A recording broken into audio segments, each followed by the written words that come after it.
mind is okay. Off your mind, Chai! Now wow, people wey suppose talk truth to power don't off mind. And if we talk, now 500,000 they go summer us, call them hate speech. But fear not, my ego don't come. Ingo torchlight every corner, nooks and cranny of all these bad people where they spoil our country.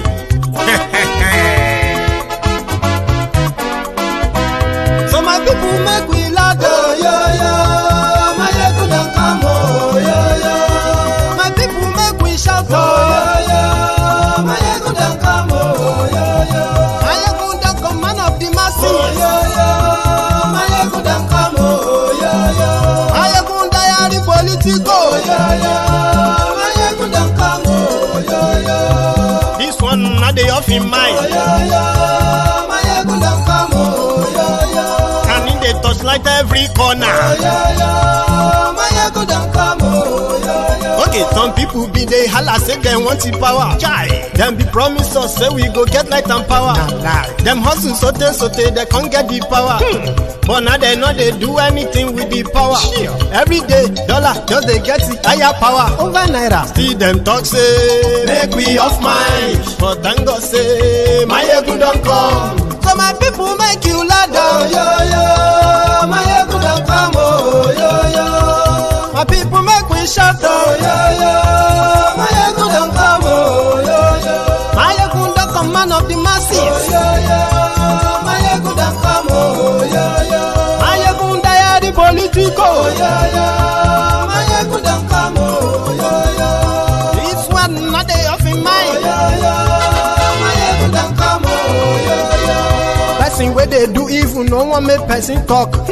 Them say that my yegun, that man too they talk. He too they talk. Say my yegun diary, he they hot like pepper. But every day then they take money in bulk. Woman picking, they the street they hawk.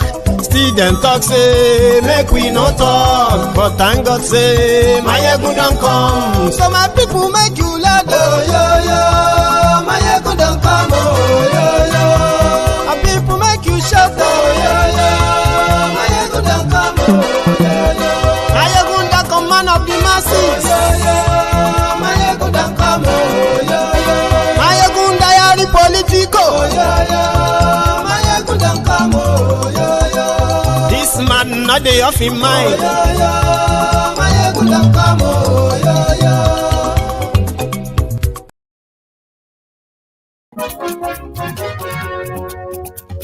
Hello there.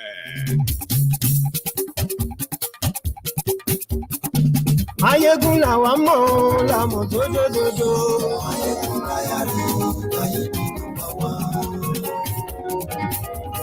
Good morning to you, good afternoon to you, good evening to you from wherever you are watching from. This is Mayegun live.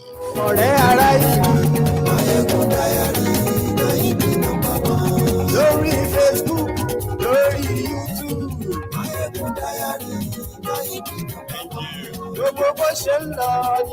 Please share this broadcast. Invite your friends, invite your not so friendly friends, and tell them Mayegun today. Of course, I miss you. I miss you too.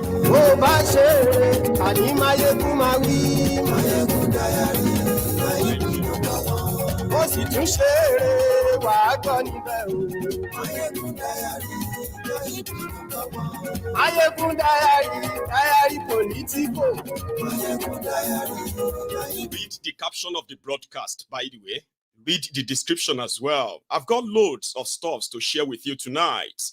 And if the time permits, we can have a chat like calling. So share the broadcast.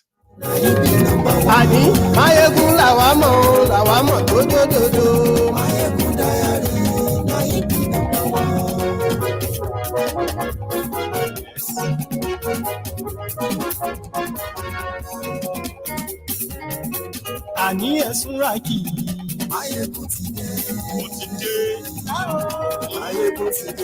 Ọ̀jẹ̀lú esuraki. 2023 election was massively rigged for Tinubu. He did not win. European Union lórí YouTube. And yes, we like Today, INEC that conducted the JAMB was expected to start defending the JAMB today in their tribunal. Guess what happened? Their first out of the 3 witnesses they want to call disappeared. and yes, we like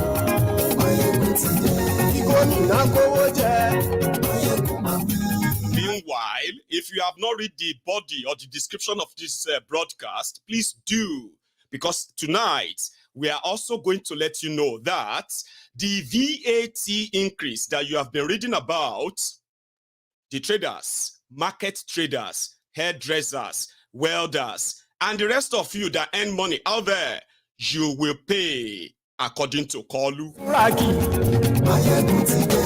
And yes, Ragi.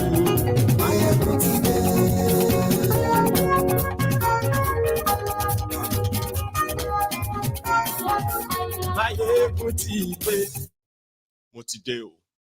So, good evening once again. Good afternoon to you, or good morning to you from wherever you are watching from. It is Mayegun again. Now, I was kind of taking you through what we will be discussing tonight earlier, right? I'm going to do that. I'm going to complete that. Apart from those earlier ones you've read about, yeah, there are other things inside these charts tonight. These also include the trending news of a 17-year-old girl, Masoma, accused of forging a UTME JAMB results to earn or win scholarship. There are new developments. If you will ask me, we'll talk about that tonight, right? Also, ladies and gentlemen, listen, you must have read a lot about Yorubas and the Yorubas in Ilorin or Yorubas in Kwara State. The argument is Kwara State, according to those who cut and shared Nigeria according to their own wishes and then caprices, whatever. Kwara is Nigeria's north central. But we have Yorubas in Kwara with Yoruba culture and tradition. So the news coming from Kwara State is the controversy that got kind of averted. It was averted according to people. For peace to reign, Isheshe Yoruba is not allowed in Kwara State. If you are Yoruba in Kwara, you have just one faith, expectedly. Any other is not welcome. This way, Isheshe in particular, me as a Yoruba man, from a place called Kwara State today, cannot, in all honesty, go out there and celebrate the Isheshe, the Orisha, everything that has to do with Yoruba, because it will cause public unrest. It is in fact, it is an insult on Islam. We will talk about that too tonight, so that we are not shying away from almost everything. Mind you, there is this guy. His name is Senator. Is it Uba?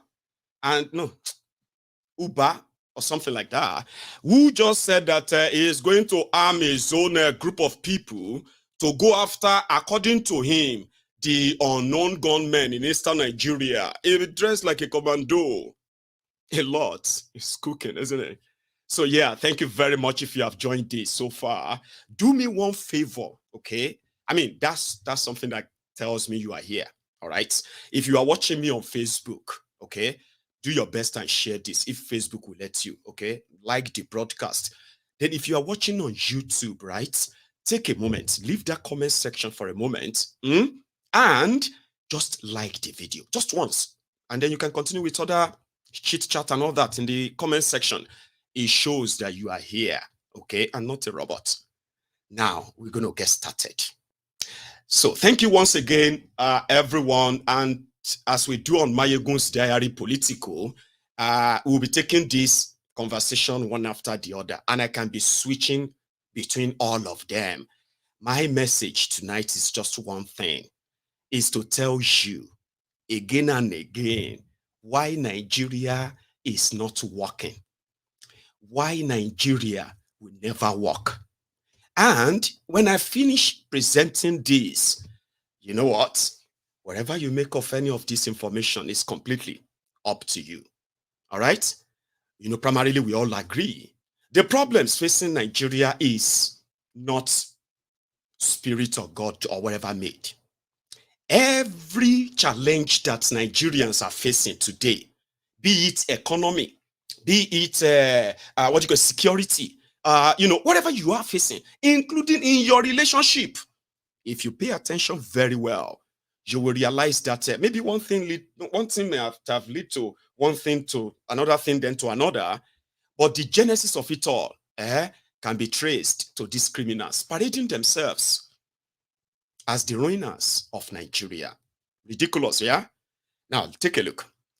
You see, leadership is not something that is a rocket science until it got to Africa. Oh, good. I just mentioned Africa. One very important conversation we are going to have tonight is our own, context of what is going on in France. And to the rest of us who have kind of escaped all these vices bedeviling Africa, including Nigeria, from our safe zones, unbothered. Because, you know what? Whatever they like, they should do to themselves in Nigeria. Oh, Africa, I don't, it's whatever you say. You're comfortable wherever you are. But things are changing. This world is changing. And it is ideal to remind ourselves that one day they will remind us that we are immigrants. Yes, we can continue to point fingers and say, the West did this, the West did that. Of course, no problem. But that is not going to change whatever they have in stock for all of us. The one I want to share with you tonight. But let's go back to leadership in Nigeria. It's not a rocket science. But especially in Nigeria, it shouldn't be a rocket science, but it has become a spiritual science when it comes to leadership in Nigeria. The process that brings about these questionable criminals to power, that then give them the sovereignty, right, to lord over the rest of us in the name of government. That process, as flawed as it is, right, will continue to produce jackass, cabals, and all this level of, all this kind of criminals that are taking charge of Nigeria. One of them is election. So in this 2023 election, okay, INEC in Nigeria did not just deceive Nigerians, duped Nigerians. INEC of Yakubu Mumudu duped the same West that we love to point finger at and say, it's because of them. They are the ones who did this and that. Abi, because you know what they did? When they were preaching this nice, better, technologically driven election, cannot be rigged election, and all the nonsense they told you. All right? They told the European Union, give us money to organize this best election. So they duped you, Nigerians. INEC collected over 300 billion naira for an election that is already rigged. From day one, they announced the day of election. So they went to Europe. They asked these Europeans to give them money. Do you know how much they gave them? 17.4 billion naira cash. That's how much they gave to INEC. This money was to train people who are going to ensure that the election is at least free and fair. Ladies and gentlemen, they will tell you that Nigeria election is free and fair. That's how they do election. Now people will lose. No, now them the bad loser. Which kind of election got so bad, so ethnically, tribally, religiously divided that in northern Nigeria, if you are not voting for Muslim, PDP or APC, don't go out and say you want to vote for anything. No, you will lose your life. 2023 election. In the southern Nigeria, especially Lagos, if you look like Igbo, you may lose your life for trying to come and vote. All this happened. The whole world saw it. I mean, we have all the evidence, by the way. If you have forgotten, because of the Stockholm syndrome that has become the sort of generational sickness for Nigerians, of course, you can be forgiven. But listen, there are records of all of this. It got so bad that even Yorubas in Yoruba land, they were telling them they look like Igbo. How do you look like Igbo? Guess what they used in differentiating the Yorubas from Igbos, from these criminals who decided to turn politics into ethnic war. It was war. They said if you smell nice, clean shaved, dress nice, you are likely not a Yoruba. Yoruba shouldn't. We know Yoruba. Okay, are you saying the Yorubas are dirty? Listen, these guys did all of this. They may turn around and start telling you today and say, hey, it was just election. Hey, just move on. You can't move on from that. People got killed. Not for campaign, no. For those who got killed for campaign. For those who got injured, lifetime injury, for campaigning. 2023 peaceful technological election. Those ones are there. The day of election, bloodied people. And guess what? Majority of those voters were disenfranchised. Because they suspected that they are not going to vote for He Tinubu. Oyibo, we gave you 17 billion. Came to observe and they were like, what the hell? Now, wait till we take 17 billion by this charade. Of course, it's Nigeria election. That's how they do it. Oyibo cannot teach us how to do our election. Oyibo must know that this is Africa. We are no longer under colonizing. And these are the humbled slaves, sophisticated morons, the all-risers, the crumb eaters, crumb chasers, ass lickers. Oyibo cannot tell us. This is is it not happening in America? Is it not happening in Kiniko? And when they now finally install these criminals, and they do what they know how to do best, steal from you, take whatever they can, everything they can. If they have to take your life too, they will take it. Then we ended up having to bombard the same Oyibo's embassies. These Oyibo people, they are making so much money from visa. They are making so much this and the rest. So anyway, Oyibo now came out. They said, about this one was so. May I take you to channels? May I take you to Arise, where such conversation, especially analysis on this fraud, was discussed. Right? We'll go. The first part, please. Dele Alake accuses the EU of bias and unfounded claims. He stresses that the elections, especially the presidential election won by Bola Tinubu of the All Progressives Congress, were credible, peaceful, and well organized. The EU mission presented its report on the general election on Tuesday, citing what it called enduring systemic weaknesses in the polls. It also identified 6 key areas for improvement in Nigeria's electoral processes. The federal government's reaction is in response to the report submitted last week by the European Union Election Observation Mission on Nigeria's 2023 elections. The report raised concerns over the violence recorded across the country, low participation of women and people with disabilities. Arise correspondent Punarimam Benjamin was at the event. Though it's been more than 3 months after Nigeria's general elections, the challenges faced during the elections are yet to be resolved. The election petition courts are still sitting to address several issues raised by aggrieved parties who are challenging the outcome of the polls, while Nigerians are anxiously waiting at the federal and state levels for the outcome. The European Union says the general election was flawed with so many irregularities recorded, such as voter apathy, lack of punishment for electoral offenders, interferences by outsiders during the counting of votes, and the intimidation of voters. So while the 25th February elections were held on schedule, a lack of transparency and operational failures reduced trust in the process and challenged the right to vote. Voters assigned to new polling units had difficulties in identifying their correct polling unit, and the conditions in almost half of polling units observed did not ensure the secrecy of the vote. In 16 states, the mission noted incidents of violent attacks on polling units and indeed on INEC staff and harassment of voters.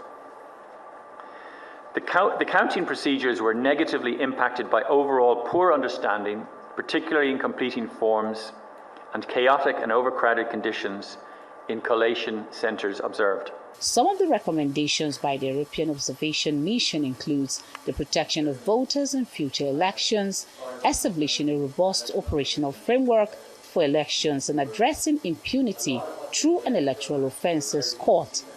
The Independent National Electoral Commission promises to consider all the recommendations as provided by the EU mission. As far as we are concerned, we are going to present our report. We are going to make our submissions to the court. We are going to present what we know and what we did during the elections to the Presidential Election Petition Tribunal and all the other election petition tribunals, and then they will make a determination on going forward. But as far as the commission is concerned, there were so many positives to this election.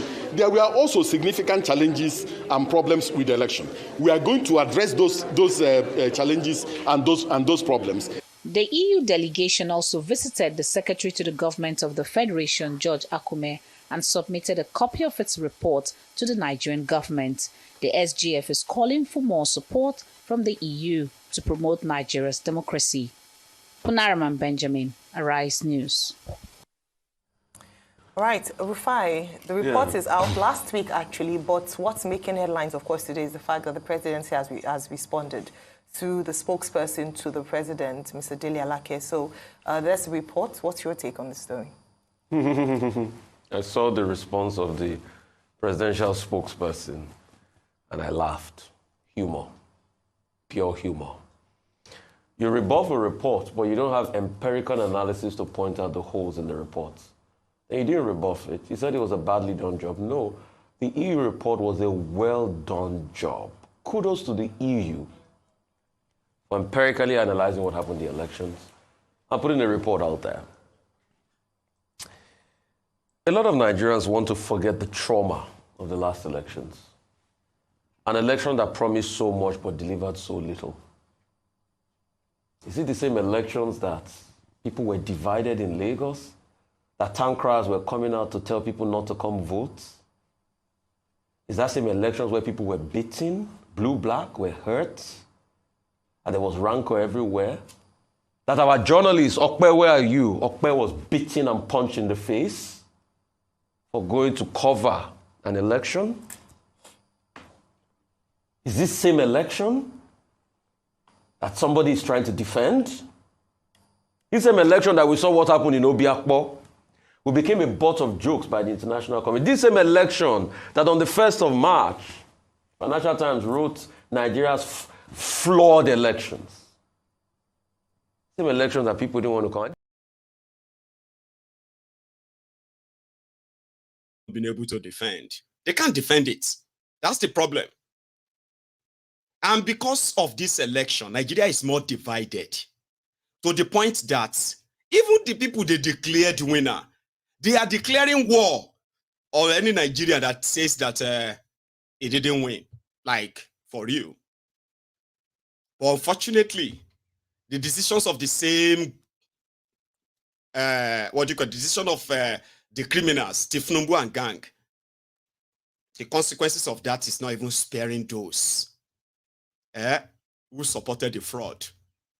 INEC can't defend that. That's the problem, right? Because after all said and done, evidence here, evidence there, everything about Tifnumbu is fake, forged, fake, forged, fake, fake, fake, everything. Nothing about him is proven real. How did he manage to re-go through all of that? Because he bought the system. It's as simple as that. Then come out and defend what you did. No, they are not defending anything. Because you know what happened now? Today, according to the timeline of their their court, the tribunal was supposed to sit today, okay? And as scheduled, INEC will begin to defend what they announce, okay? But I'll come back to that. Right before our very eyes, the politically influenced tribal ethnic tension and division orchestrated by these criminals got so bad that it became a thing that, well, the Igbos were declared unwelcome in Lagos, and with the promise that they will not be welcome anywhere once they have a grip on power. And they've started that by demolishing their businesses in Lagos. Of course, people are making moves to beg them, please don't do that. They are sorry. They are sorry for not voting for Kolu. What happened to the Igbos that voted for Kolu? What happened to the Igbos who are members of APC? Because they don't see them as anything. They don't see Igbos as anything in Nigeria. They just see those as, just filling the gap. When we want to do quota arrangements, okay, we can easily just call you in and just say, okay, if you say Igbos are not loved, what about this Igbo? Is that not a Igbo minister? Is that not a Igbo advisor? Is that not, they are just like filling up the quota system. Because if they actually count them as this, they won't go this deep, this vile on one of the three major ethnic nationalities in Nigeria. They won't. But they don't count them as anything, even though they have the Igbos. Even in their own families, they are married to Igbos. They are, you know what I mean? But they still don't see them as that. But we know it's all politically motivated. Okay? Then you will think, once politics or election is done, that should be it. No, they are doubling down.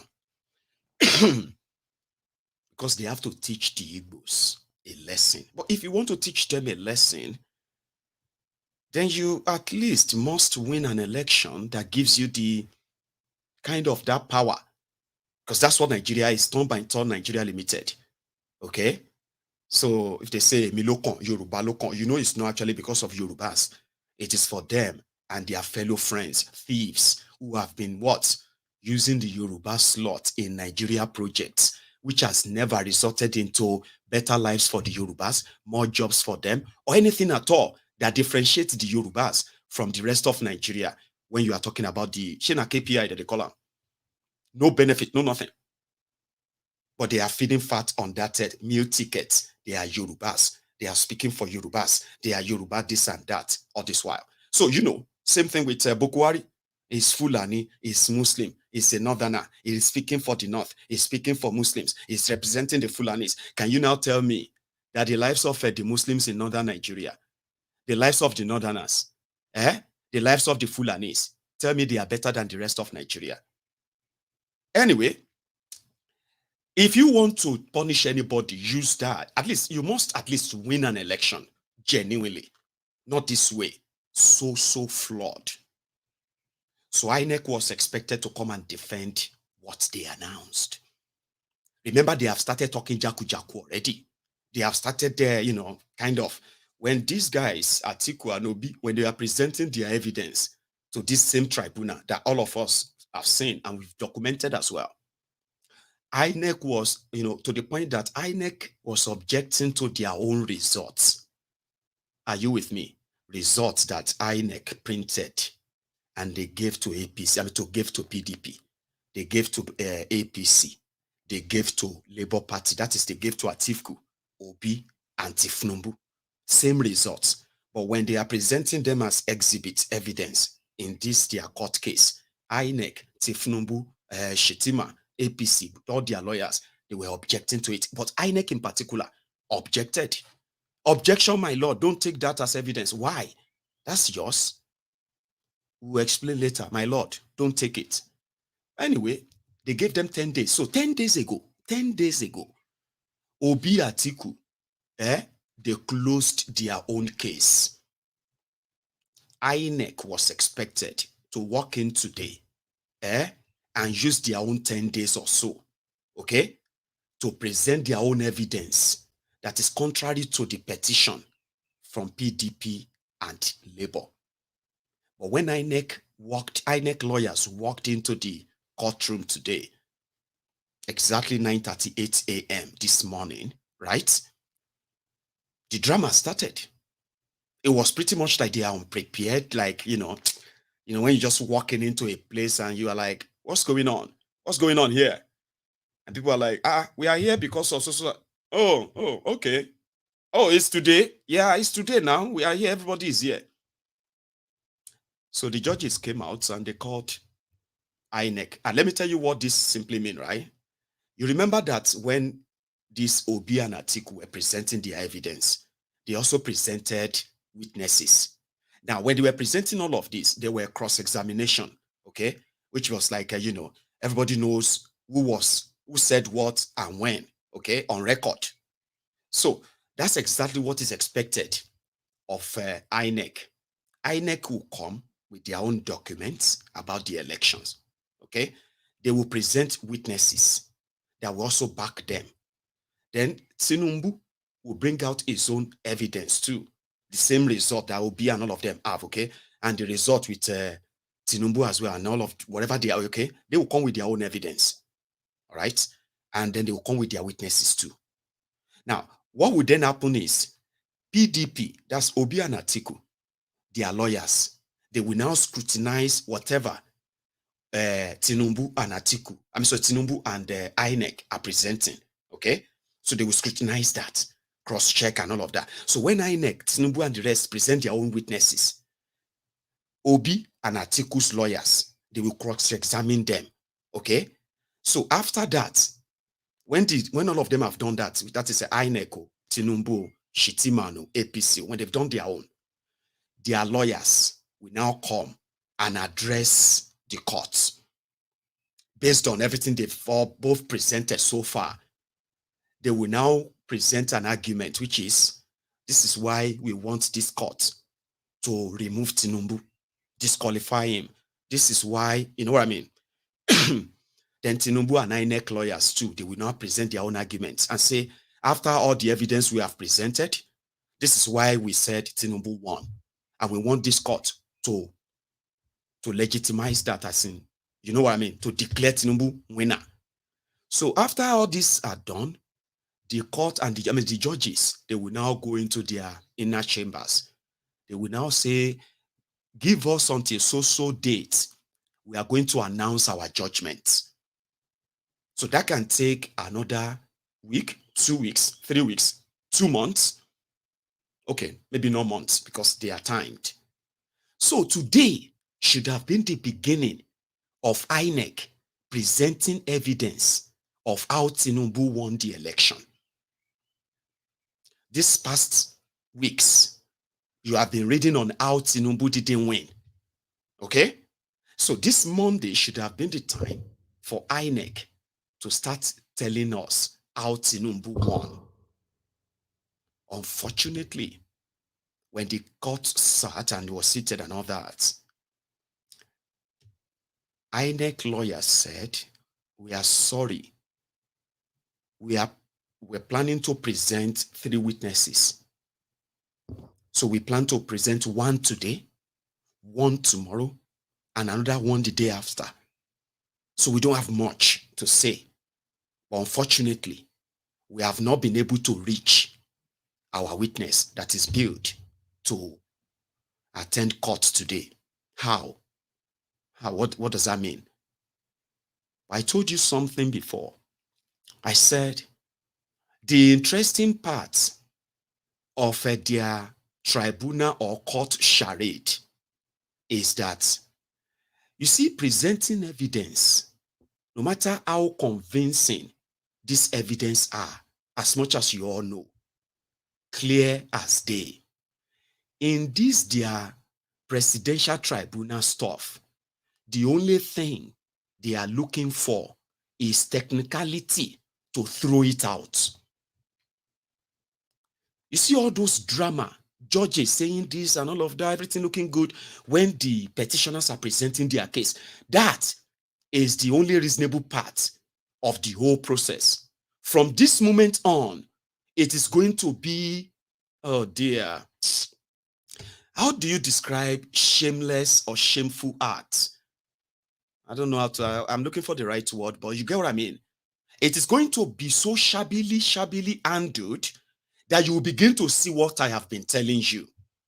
In fact, at some point, as some of you are very smart, you'll be thinking, in fact, those who are smart right now are thinking that maybe these guys actually don't want to defend anything for Tinubu. They want court to throw him out.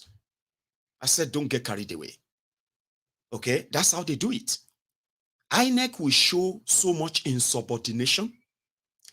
Oh yeah, INEC will prove how above the law they are. INEC will ridicule the court process right before your very eyes, all of you. Then the court will come back and say the petitioners didn't prove anything. Oh man, you'll be angry, yeah? You'll be so angry. Save that energy. That's how they do it. So INEC walked in today to say they can't find their witness billed to attend today. So therefore, my Lord, we want to ask for an adjournment. Adjournment? To when? Tomorrow. So that we can see how to bring our witnesses together and present. Do you not have any other thing you want to present apart from a witness? No, my Lord. We just want our witness to come in. Remember that their argument is that on the day of election, the reason why the presidential election results could not be uploaded was because there was a glitch. And people were asking, why was it that only the presidential election results had glitch and the rest of the election results didn't have glitch, like no technical whatever? Can you explain what this glitch? They couldn't. So was today just about presenting a witness? Did you not have any other thing? Like, you know what I mean? Like, I don't know how they do, but maybe not so it be, but I remember when Atiku and Obi were presenting their petition, they did not immediately presented their witnesses. In fact, they were there filing all of their exhibits as evidence. Abi? So if INEC have the first day presentation and they decided to take an adjournment till tomorrow, so nothing happened. We'll wait till tomorrow. Abi? I think so. But somebody has this to say. Is in addition from the, well, maybe this is from Peter Obi's lawyer. You should listen to this. Our part prepared so well that we are ready to embark on a demolition war. But that is their case. They came to court and said that they wanted to, they proposed to have 3 witnesses today. The first one was unavailable for domestic reasons. We are not told what happened to the other 2. Therefore, they are asking for adjournment tomorrow. We are ready to come here tomorrow, but I have a hunch that given the contradictions and inconsistencies and what INEC has done, I'm sure that they are not ready to defend this case. I stand to be proved wrong. But I wish that they defend this matter so that the public will come to see more things. What happened during this election? Honestly speaking, I continue to say that we've never had an election like this last one.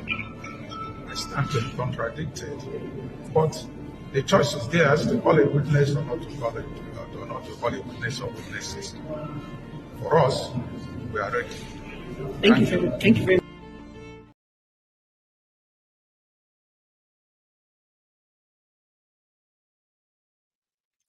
That's Peter Obi's lawyer, disappointed. We were ready to face them today, but, well, we'll have to come back tomorrow then. Of course, everybody will go back tomorrow. including me, I go look around and see what they are saying and what's going on, right? We will follow the drama. You know, one thing is this, you can't really take or steal from determined people, poor people who are determined. And that's what I think, that is what I think is happening right now in Nigeria. And it's shocking to so many people. Because according to them, they're like, election don't go, may everybody forget and move on. No, they are not moving on. Because a lot of you who actually felt like this was done in your favor, it's not in your favor. Okay? So you can't even move on from it. Unfortunately, you would have to kind of brace up, like that kind of, your shock absorber must be very strong when these guys are going to pull their verdict. I have told you many times, so I'm not saying miracle no they happen, no. And personally, I don't believe in impossible. Because when you meet motivational speakers, they will tell you, my dear brother, there's nothing that is impossible. Even the word itself says, I'm possible. You get that thing? The kind of motivational speakers, we're going to give Alangba courage. Then go face alligator. So I have to try me. No, besides, they take duamo. As I did so, yeah, I am motivated. That kind of thing, what do you call that? Yoruba. Anyway, it's just on the side, okay? So, whatever it is, I just believe that it is possible.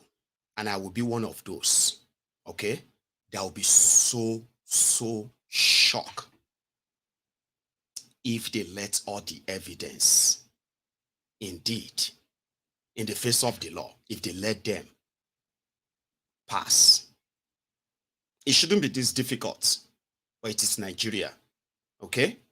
I mean, where he's paying is, each son that attends the court for Tinubu gets paid 15 million naira for appearance. Imagine the list of all of them going there.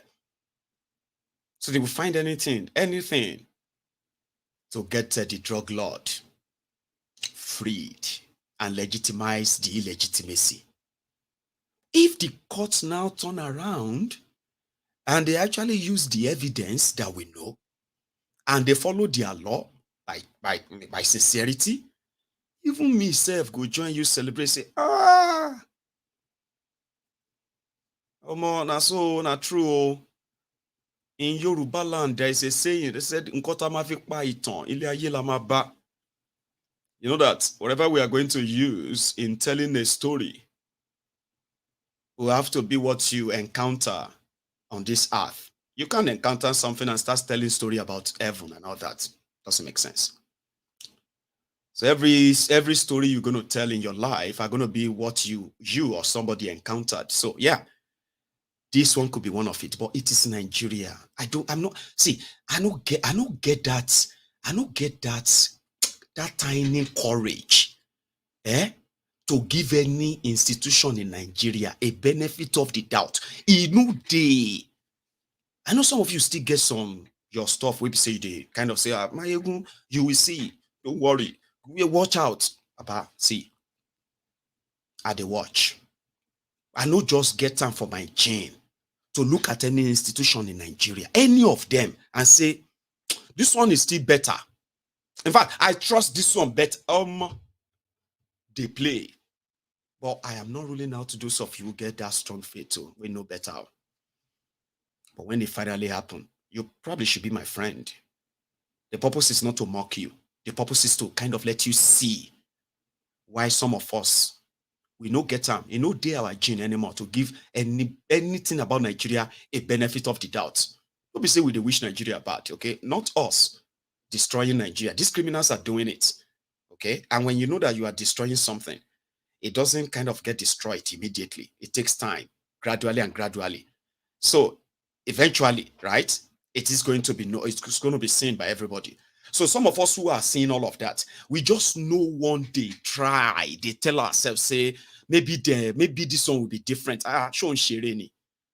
You dey joke in it. You dey tell people, we say they are killing Nigeria. You dey tell them, say, maybe they do right thing. It's like asking people who have known a system, a rigged system all their lives, and they've normalized it. You're asking them to commit suicide. It's not going to happen. You would have to force them out. That's what will happen. So now road to that stage where we say, everybody go come and agree, say, oh, more. This might even they talk through. We go have to shut this whole thing down. All these people collectively, whatever means you're going to use, right? But now gradual, people still they believe, say something still will be done. And are they your back? So their court will meet again tomorrow.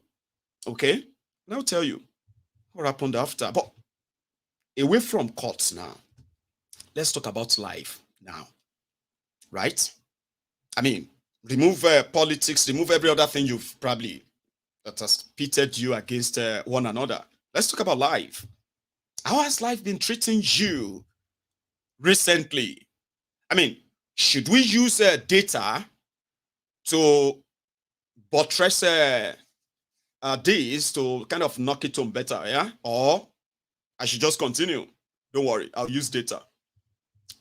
They have removed subsidy. The economy of Nigeria is in doldrum right now. Okay? And then expectedly, cost of living is skyrocketing already. Okay? A lot of people are making adjustments. A lot of people are falling down by the road. All right?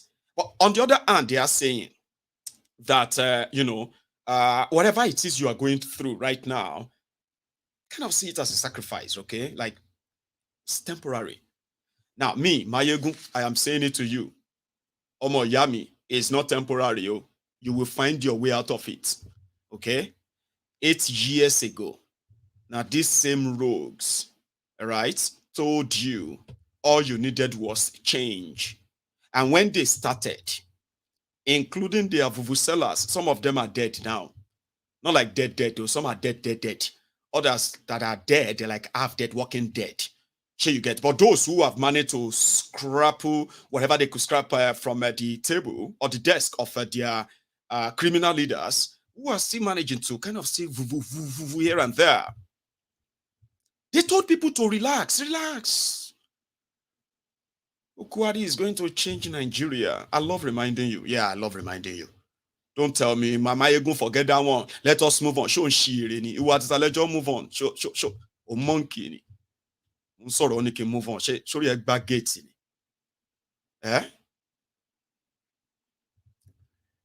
Everybody should be patient. Bokwari's agenda, Bokwari's agriculture, Bokwari this and that. It left millions of Nigerians poorer. That's exactly what happened in 80 years. That's exactly what happened in numbers. More Nigerians fell into poverty, right? More Nigerians lost their jobs. Others who got education, they no get job. Nigeria became the poverty capital of the world. In 80 years, that is the number. Right? The jobless people capital of the world. Now Nigeria, get up. Seriously. It was in that rank. In 8 years. Everything, oh dear. Why they were doing all of that? These guys were looting. They were borrowing. They were printing money. Inflation was at its chokehold. The people that they call Omoluabi, Omalaje, we have it in you. Yorubas cannot beg.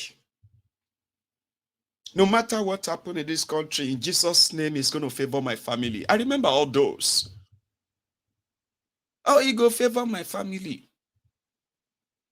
I remember some of my Igbo brothers. They have this bragging right, yeah. Say we know. Say we don't get any share for Nigeria, so we are not expecting to. No matter how bad Nigeria become, since Igbo man know they look forward to anything from Nigeria in the first place, he go survive. You know that bragging right? Igbo, check yourself. Have you not said that before? Under Bokwari, when people were screaming and crying, old people having their money stolen from their banks, pensions unpaid, sick old men who work so hard. But they are suffering right now. And when you see them here and there, Buhari, you will see an Igbo man who jump there and say, now want change. Now want APC, we want you. We know say nothing go come out of them. We know they expect. And since we know they expect, no matter how hard, now when they expect say it go easy, now go they complain. Igbo man no go complain, say they play. Everybody they complain. Now adjustment everybody they make. That's the way they abroad self they complain. Imagine you hiding from your own family members because the thing whether they ask for this time around don't over. I mean, So about how come your phone is ringing? No, it's from Nigeria. I don't want to pick it. Okay. He says Uncle Ayo. It's one of my uncle. It's my brother. It's my mom's brother. I mean, he's asking me for some. They want to kill me, Baba. They want to kill me from. Everybody is feeling it. You can tell yourself otherwise. So even me, they feel them. Yeah, and they look for money now. My own siblings, okay, they need money in this hard Nigeria, okay, to start their own businesses. They need more money, to invest in their businesses and say, anything you can. I say, waiting, I go borrow money. How much I won't give you? So everybody is feeling it. So you can tell yourself otherwise. Of course, those who don't expect anything, they are not disappointed. That's the point I'm trying to make. The Igbos will tell you, we are not expecting anything, so we are not disappointed. When you see those who told you to be patient, you need to be patient. This Nigeria has already spoiled. Buhari is trying to bring Nigeria back to track and people were then told, say, make them be patient. They see they inside that basket of poverty. Trust me, they are still there. And from the record, with everything still going on in Nigeria, they say by 20, this one no good though. This one is sad. It's a very bad news. They say by 2030, because it's no far again. The poor people in Nigeria will cross 200 million. Is that not Zimbabwe? Zimbabwe, because around that time, they say when poor people have nothing to eat, they go eat the rich. And I remember that time when I was saying that one of the reasons why I started Mayegun's Diary Politico was because I left Nigeria. Okay, I left Nigeria and I got here. And I saw opportunities I could legally get involved in, and then decided to work on myself and my life. And thank God for it today, by the way. But in the process, I was like, actually, life is not that hard. Why did they make life so hard for us in Nigeria? And you see what these guys are doing with the way they are going, where things that are, limited resources. Okay, limited resources. Nigeria hasn't tapped the real potential of our people and our resources. But you see the little that these lazy criminals, greedy people, they have access to, that they are still looting. It's not actually enough to care for these millions of people, but they're still stealing it. Now, if you don't care for these people, you see all those children, the people they're born, they are giving birth to children in Nigeria every day. I don't know how many thousands, with no plan for them, nothing. And this increasing out of school children, you see, one thing people are not paying attention to is that, you see, these millions of children, right, who have no real access to real education or mentorship or any support. Some of them will make it to 18, okay? They will die.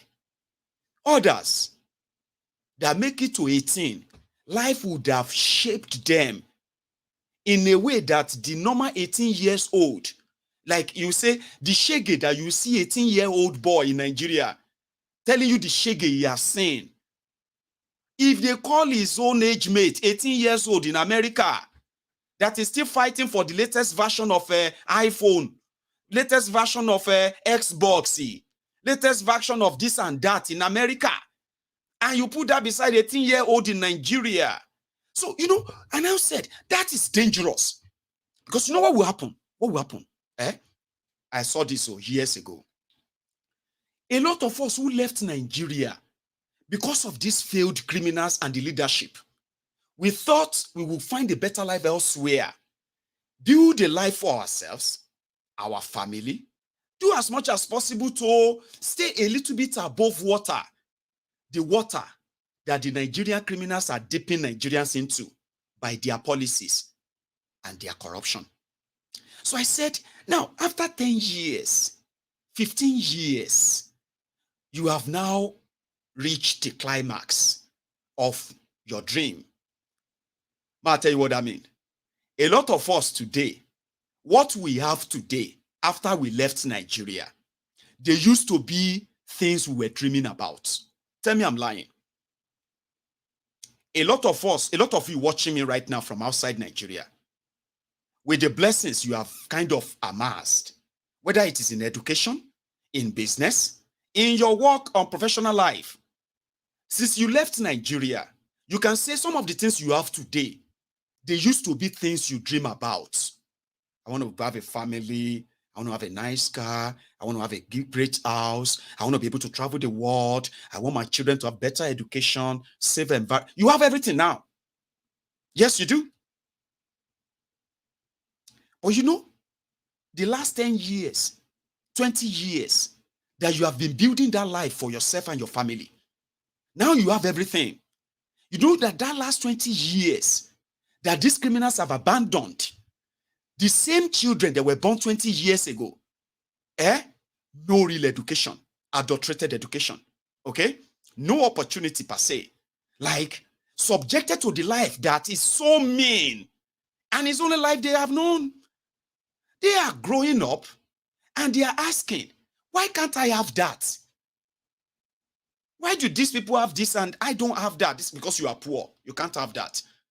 Well, my friend, shut up. Hey.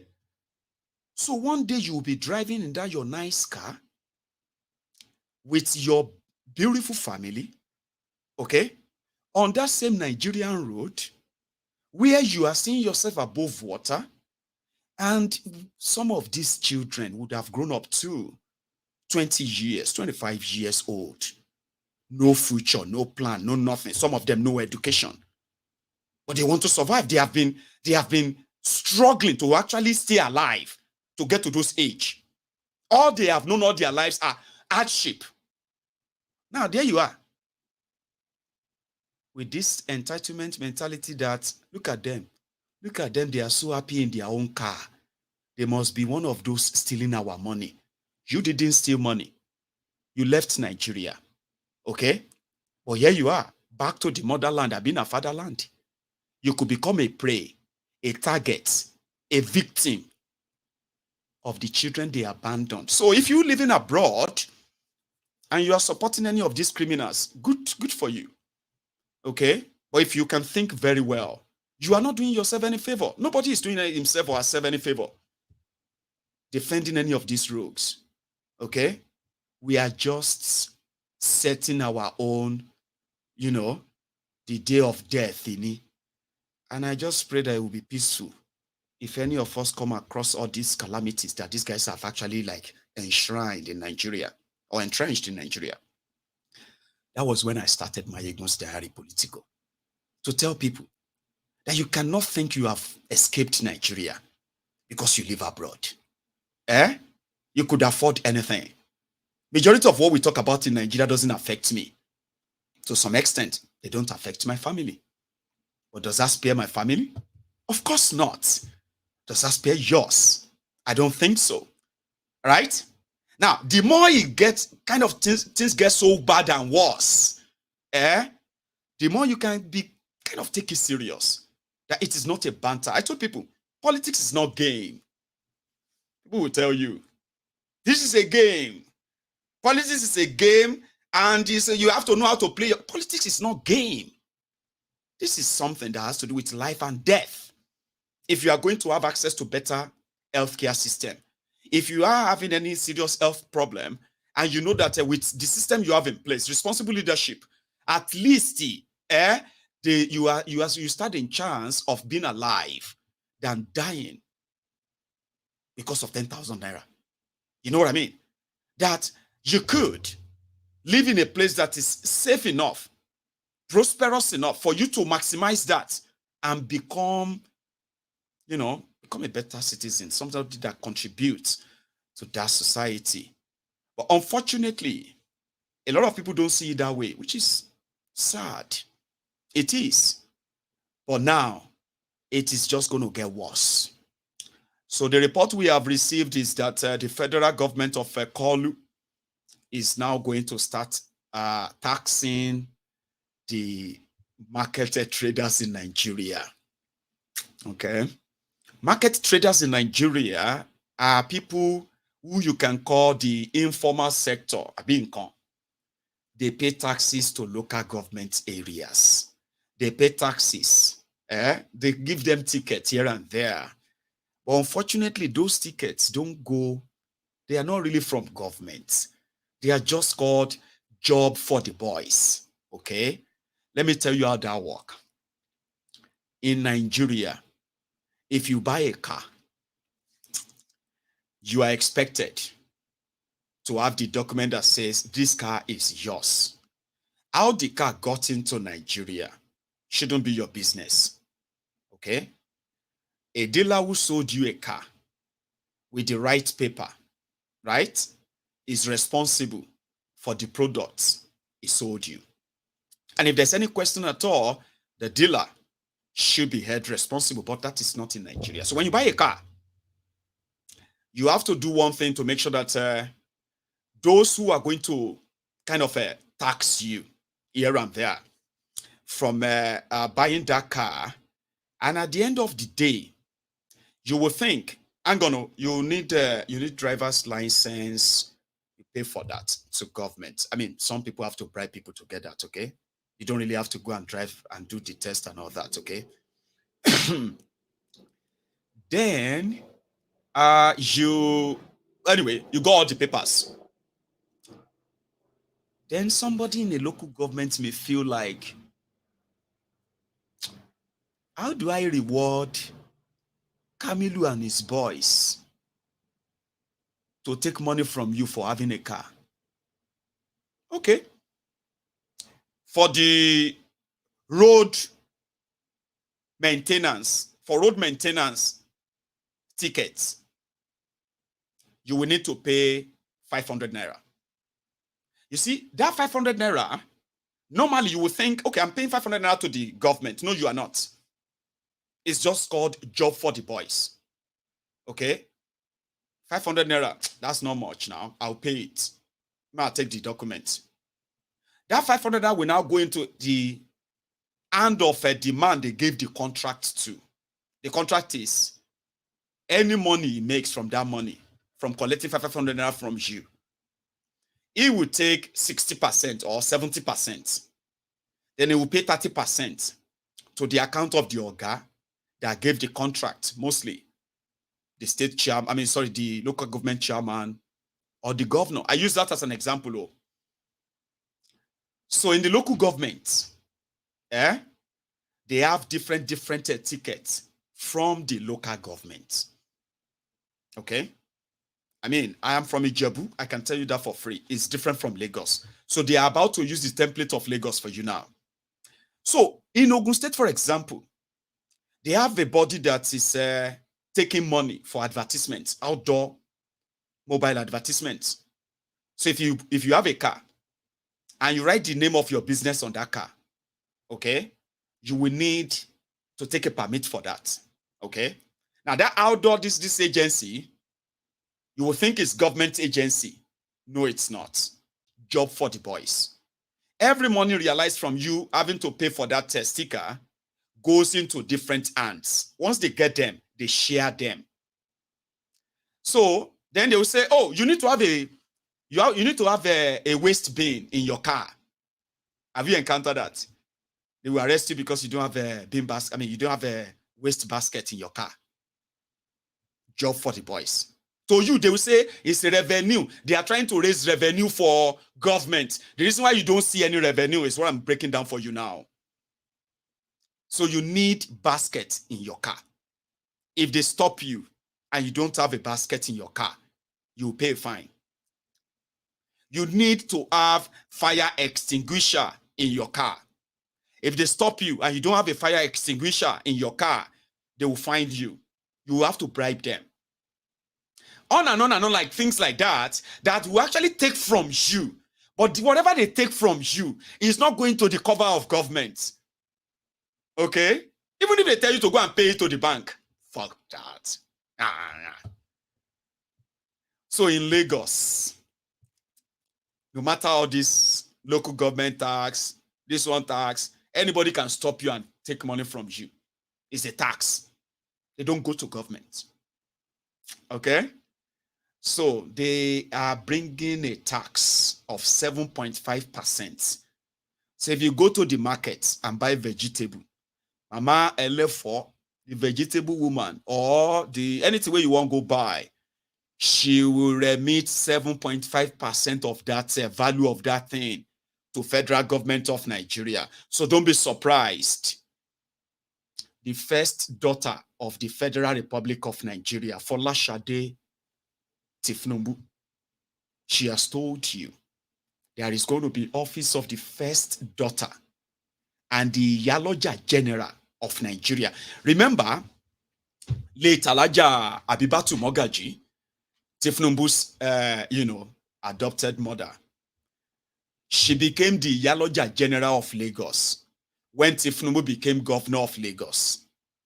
And since then, there is a Yaloja fee that you must pay before you can say, oh, in Lagos, any Lagos market, they have a Yaloja fee that they have a name for. That money is specifically for Folashade Tinubu in Lagos for years now. I mean, at least for the past 18 or 17 years, if I'm not being generous. So what she's doing now is that they have introduced that. Because that's the only way Tinubu believe that he can get money. They need a lot of money. They spend a lot of money for this election, right? They need a lot of money. And everybody is opening shop on you right now, okay? But you know better with time. The end user will be those who have to pay this anyway, So, which means your vegetable that is already, expect the 7.5% on that. So it will go straight to Folashade, but they won't say that. It's VAT, okay? And that VAT from market traders of Nigeria, okay, is meant to be to be collected by the federal government of Nigeria, Abi. Exactly. It's the same way if you are living in Lagos and you will think, who is going to take this, my tax? Remitter. Remitter. Sorry. What is that machine that takes your tax in Lagos? I know it's Alpha Beta Company, but that app that takes your tax, if you are filing your tax in Lagos, Remitter. Remitter is going to be taking taxes for federal government of Nigeria in a matter of time. Just give it time. It's going to be gradual, okay? Now, what that means is that the money will be collected, but the money is not for the use of this is a special tax from the market traders, and it is for this purpose. All they have to do is to say, this tax is for this purpose. Folashade is in charge. Don't rush, you're going to get that. So yeah, you will need to go to the market and explain to your mom and dad of what this 7.5% simply mean. And they are going to roll that out on how they will pay them. It is still very much the renewed shege. So I'm going to take a break. I'll go drink something because I don't talk since. But while I do that, listen to how the Agbadomites, the Batidiots, those who are telling you to be patient, give him time. Just take a listen at how they actually see this. Would you mind? During the what's it called, the COVID-19 era, palliative was shared across Senator, I get what you're saying. The problem is that you're saying we should be patient with the God. People are dying. People are suffering. People are in pain. People are not dying. Even before the subsidy removal, it's not as if the ones who want to die or the ones who will die were not dying. So let's be realistic. no one has been recorded to die of hunger. Senator, I think you are very, very unfair to Nigeria. You are very heartless. I'm not unfair. I'm just being realistic. You are saying people are dying, and I'm asking, is it that they started recording people who have died of hunger? Is that what you are saying? It doesn't have to be of hunger. People can die for so No. Ayo. There are people who are dying of hunger, Senator. And I'm not saying it to what's it called? I am literally telling you that there are people who stay in their house and die of hunger. And I have met some of these people indirectly. So there are some realities in Nigeria when you live in Lagos and Abuja and Port Harcourt, big cities, that you do not know. That there are people on ground. You see, and I think I've said it before, that I used to think that when they say people are sharing rice, they're sharing bag of rice and everything, cups of rice. There are people who are using candles to cook food because they cannot afford kerosene and some other. There's this uwatupa or something. People are dying in the grassroots. Forget this facade of Lagos, big cities and everything. The trickle effect of some of these things are hitting home hard. Young boys cannot send money home again. No, but I'm just trying to tell you that don't worry. That's let me speak now. It's my time. Okay, don't worry. Go ahead. You know, as I stated earlier, I said that different meetings to negotiate how to cushion the effect was done directly by the president. And I don't know why we always want to take away the local government away from the government itself. The president had meetings with traditional chiefs, traditional rulers, local government heads, different bodies. These are the people who directly have impact on the people on the street. So if outcome please. What do you say? He is asking you what was the outcome of the meeting and what are they planning to do so that we should know what their meeting was all about. Yeah, so it's just all about how best the palliatives and everything is going to be shared, or the kind of things that these people are going to be needing. And I don't know how you are doing it in your own places, but I think in Lagos State, for example, there are different ways at which the state government, even local governments, including local council development areas, are cushioning the effect of this subsidy removal. And it's something we are seeing. This is one of the reasons why the president had to do so many meetings with different traditional rulers and people who have major impact on the street itself. And before you know it, things are actually going on. But just because you are in UK or you are in the cold side of Norway, you are not seeing things. People can come online and say different things away from what is happening in their own states. For example, the state of Osun now, we don't know what they are doing. But in other places, palliatives are actually being shared. But because you are online, you are not seeing it on the streets. You don't need it. Where they are actually sharing it, sorry, you what will not even palliatives are go being there. shared on the streets in Lagos State? People are collecting things. People are going to notable people's houses that are on their streets or within their own That's community. not palliative. Things That's are being shared self-help. to them. People are just helping each other. What It's is just it? I'm telling you the reality on ground. the reality on ground is not. Those are not palliative. Those are just neighbors helping their neighbors. It's just people being nice. There's nothing special about it. It's not the government coming in. It's not the government injecting some money. People are receiving help, but because it's not from the government directly, it's nothing much. It doesn't have. So when they collect that help, they will go and throw it in the dustbin. They won't eat it. Is that what you're saying? It's not as if more green you have an issue or anything. Where they are sharing rice is happening right now in different places. But you and Please I give me on Twitter location. because you don't need Let it. me go and collect my own. Hunger in my house. You will need your carry your PVC. Go there now with your student ID card. They go give you. Oh, they only give students. Now. So now student is so far. I'm a student. Tell me the location, please. Let me go there now. If you even carry your international passport safe for proper validation, so they go give you. I don't know why people are crying about something you don't need. The people who actually need it.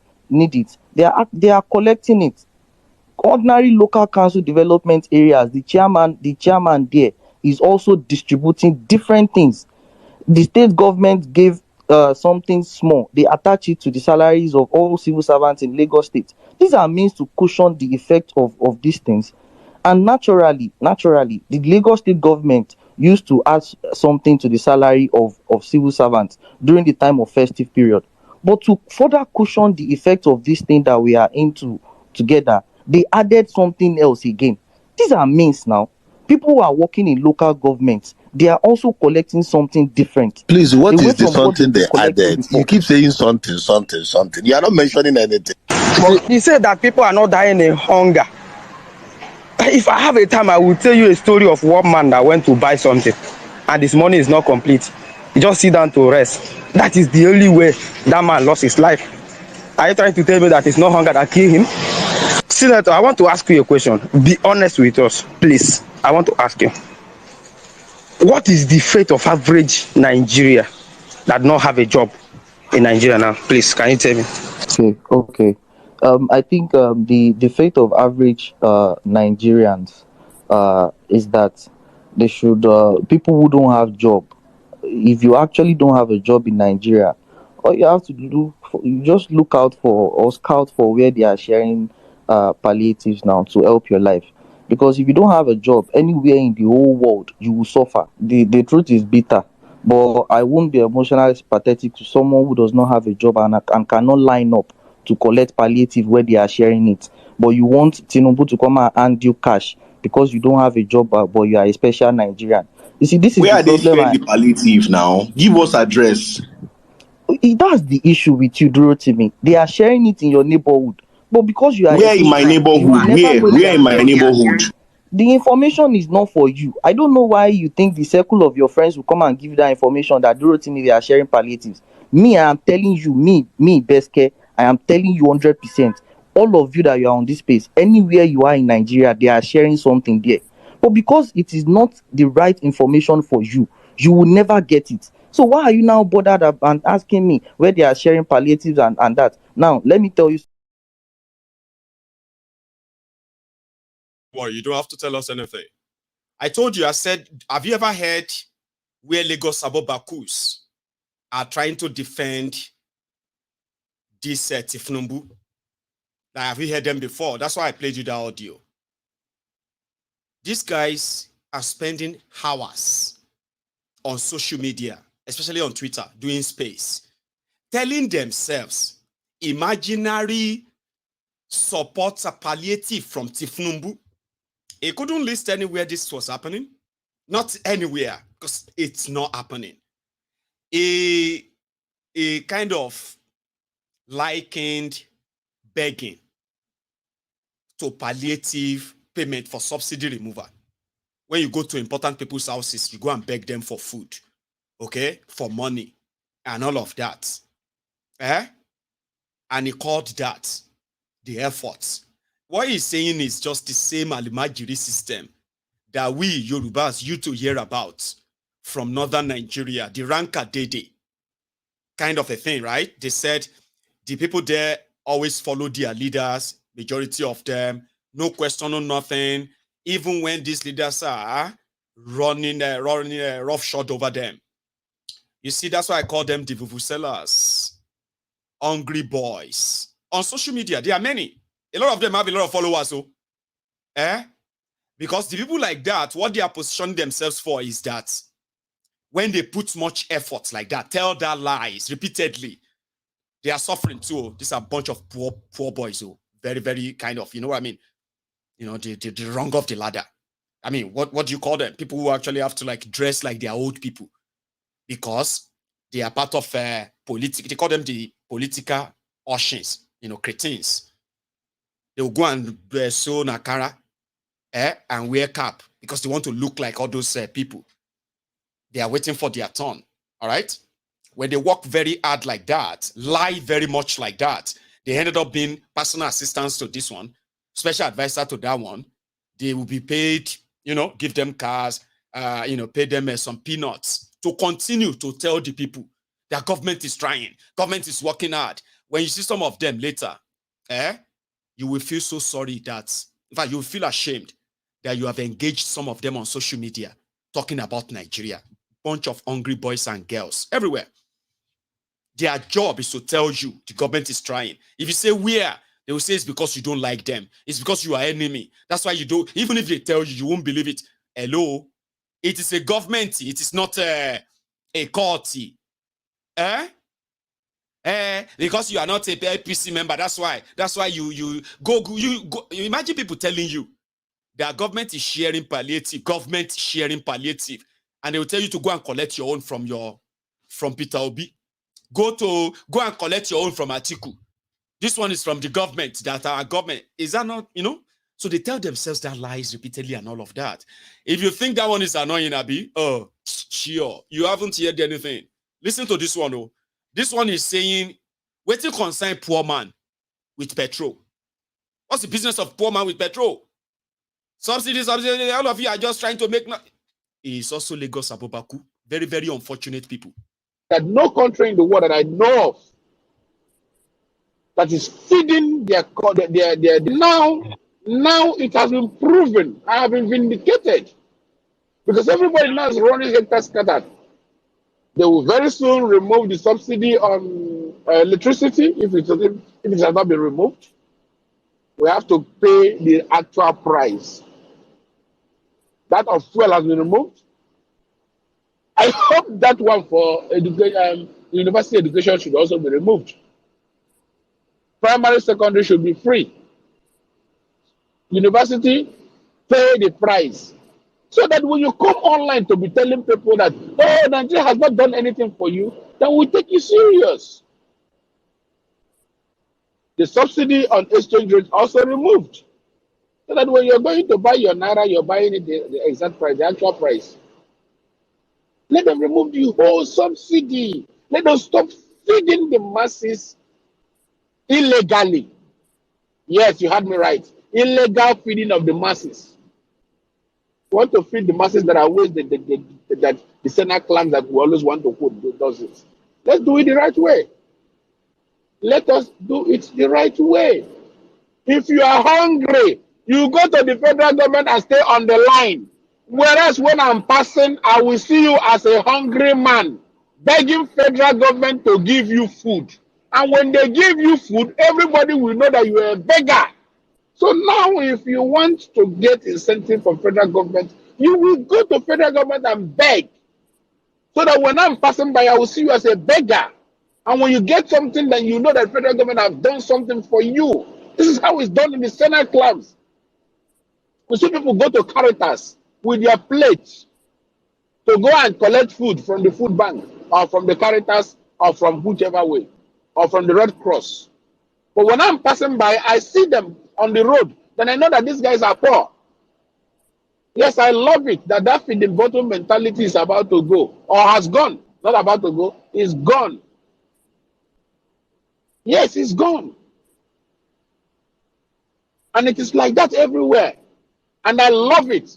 So now I think it is time to look back and appreciate Nigeria for what Nigeria has done for all of us throughout the years that we have been enjoying without even saying thank you to the Nigeria. Do you consider the poor? How will I put it now? Is it the poor now? The poor, yes. Do you consider the poor has no business with subsidy? I've said it many times. Anything that makes you need fuel, you're no more poor. Anything that makes you need fuel, you're no more poor. You're not poor. What are you doing with fuel? If you want to cook, go and get firewood. My father has no business with fuel, unless you want to drive, and it is the car that I bought for him, and I will be the one to pay.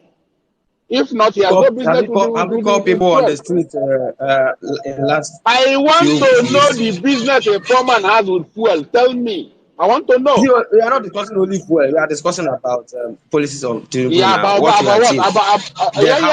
About what now? Let the poor breathe. Stop hiding under the poor. The poor cannot breathe. Whereas you are the one that is not breathing. If my father does not need fuel, my mother does not need fuel. If you need fuel, you are a rich man. What are you saying? If you want to go and buy fuel, go and buy fuel. Go and buy fuel or walk with your leg. When I was in Nigeria, I was walking with my leg. But What some are you people saying? are saying that someone who is Let using them say cooking gas. now. No, it is you that is Oh, saying. It is you who hold have on a now. car. Hold on. You Let me who make have the a car is analogy of saying. what you Stop are talking saying. and stop crying for those who don't have cars. Let me make for analogy with what you are saying now. If you say that it's not Have the you poor ever, that need fuel. okay, well, Oh, Maz, hold on now. hold on. Maz, No, my let me father ask you has the not question been that you crying that asked he me. cannot tank his car because he has no car.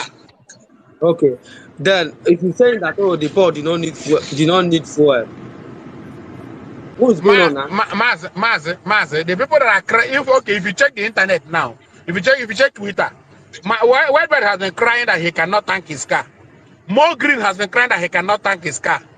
AGN have been crying that he cannot tank his car anymore. Hawa have been crying she cannot tank her car anymore. Aisha, she cannot tank her car anymore. These now the people who get car. You know they see people when no get car, they complain, say they no fit tank their car anymore. They don't get No, but the business with food the car. prices go Shut up up, because fool. of that. Shut Commodities up, go up shut for up, lack of fool. transportation Shut up, costs. fool. You moron. Oh, God, shut You up, a fool. fucking Shut moron. up. Yeram, he is speaking from abroad, from his comfort zone. He is feeling cool with himself. Anyway, I mean, ridiculous, yeah? Somebody said insensitive. Welcome to the party. And these are the characters, all right, that would probably tell you and I later that Onyibo ate us. That's what is going to take me to France now. I'm trying to work my time so that we'll take calls, possibly, right? A lot of us have been seeing what is going on in France, alarmed. I mean, if you have been following France, protest in the past, you will know that it is synonymous with all this kind of violent protests and all that. But there's something different this time around. Okay, let me tell you the story. A young boy, a young Algerian immigrant boy, was killed by the French police. According to them, they said he was running away from them, and then because he belongs to a gang or whatever. So they shot and killed him. That sparked serious protest that has lasted for days now, more than a week. Of course, we haven't seen people killed other than somebody they said got injured after that, too. That sort of lost his life. But the bigger picture is this. Immigrants is what we are hearing. Immigrants this, immigrant that. There are those who are so angry. Now, to make it easier for some of us who don't know much about this French politics and all of that, okay? I'll tell you something. You see, some of us who come from Nigeria and ended up in the UK as the former colonial master. You see that kind of connection. You speak English, you come to the UK, they colonized your country, and that's, that mass immigration and all that happens so much, or expectedly. That's exactly what it is for so many French-speaking African countries, including Algeria. Of course, there are other West African countries, West African countries precisely, North African countries as well colonized by this French. Among them, talking about those from the northern part of Africa, the Algerians. So France is to Algerians what London is to Nigerians, something like that. And Algerians are mostly Muslims.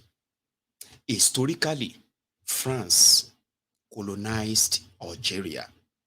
When it was time for Algeria to get independence, the French colonists, they resisted.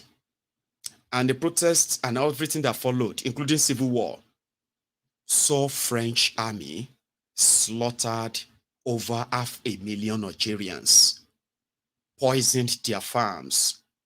You know what I mean? Did everything. They bombed and destroyed government institutions and all that. It was like, we'll go, but we destroy everything here. So now, let's now fast forward to when everybody's got their independence. And generally, we believe that the colonists, from wherever they came from, they never handed off Africa. So in what we have now known as a neo-colonist, as Africa continued to suffer and struggle, okay? Put it this way. When France finally left some of the African colonized countries, not like Britain, okay? They decided to give them money, their own money. And if you can't spend their money, right, the resources from these places, 60% of them, right, is taken to France. And it is considered as a deposit. It's like guarantor, like French-speaking African countries. They pay tax to France as their former colonial master, even to this 2023. No joke. Like nationally, this country will package money or resources they will give to France every year. That's their tax. You don't believe that, right? Anyway, as Africa continued to suffer this exploration and exploitation, the collaboration of these local and international thieves, the West, as you call them, many Africans were voyaging back to their former colonial masters. Nigerians, West Africans, South Africans, East Africans, everybody's like finding a way to just go somewhere. So immigration crisis in Europe. Now, somebody said that Europe has enjoyed over 80 years of relative peace and prosperity. And since what happened in the last decade alone, this last 10 years, to the world, the Europe that we are now is not going to be the same anymore. Why? It seems that the greed and the whatever of supposedly leader or leadership from these two continents, right, without putting their people at the center of it, okay, just based on the whatever they can take from there. So what then happened is that more Africans have left Africa, not like the number of those who are still in Africa, but a lot of Africans have left Africa. And somehow, these greedy colonists, they did not tell the whole truth of the prosperity that their people have enjoyed for decades. They didn't tell them that this was like a robbing Peter to pay Paul. There will be consequences. Immigration is going to be one of them. I mean, the greed of the West. You see, I'm kind of blaming the West for UNAB. No, I won't blame them for long, because they are like collaboration of them in Africa and them here too, right?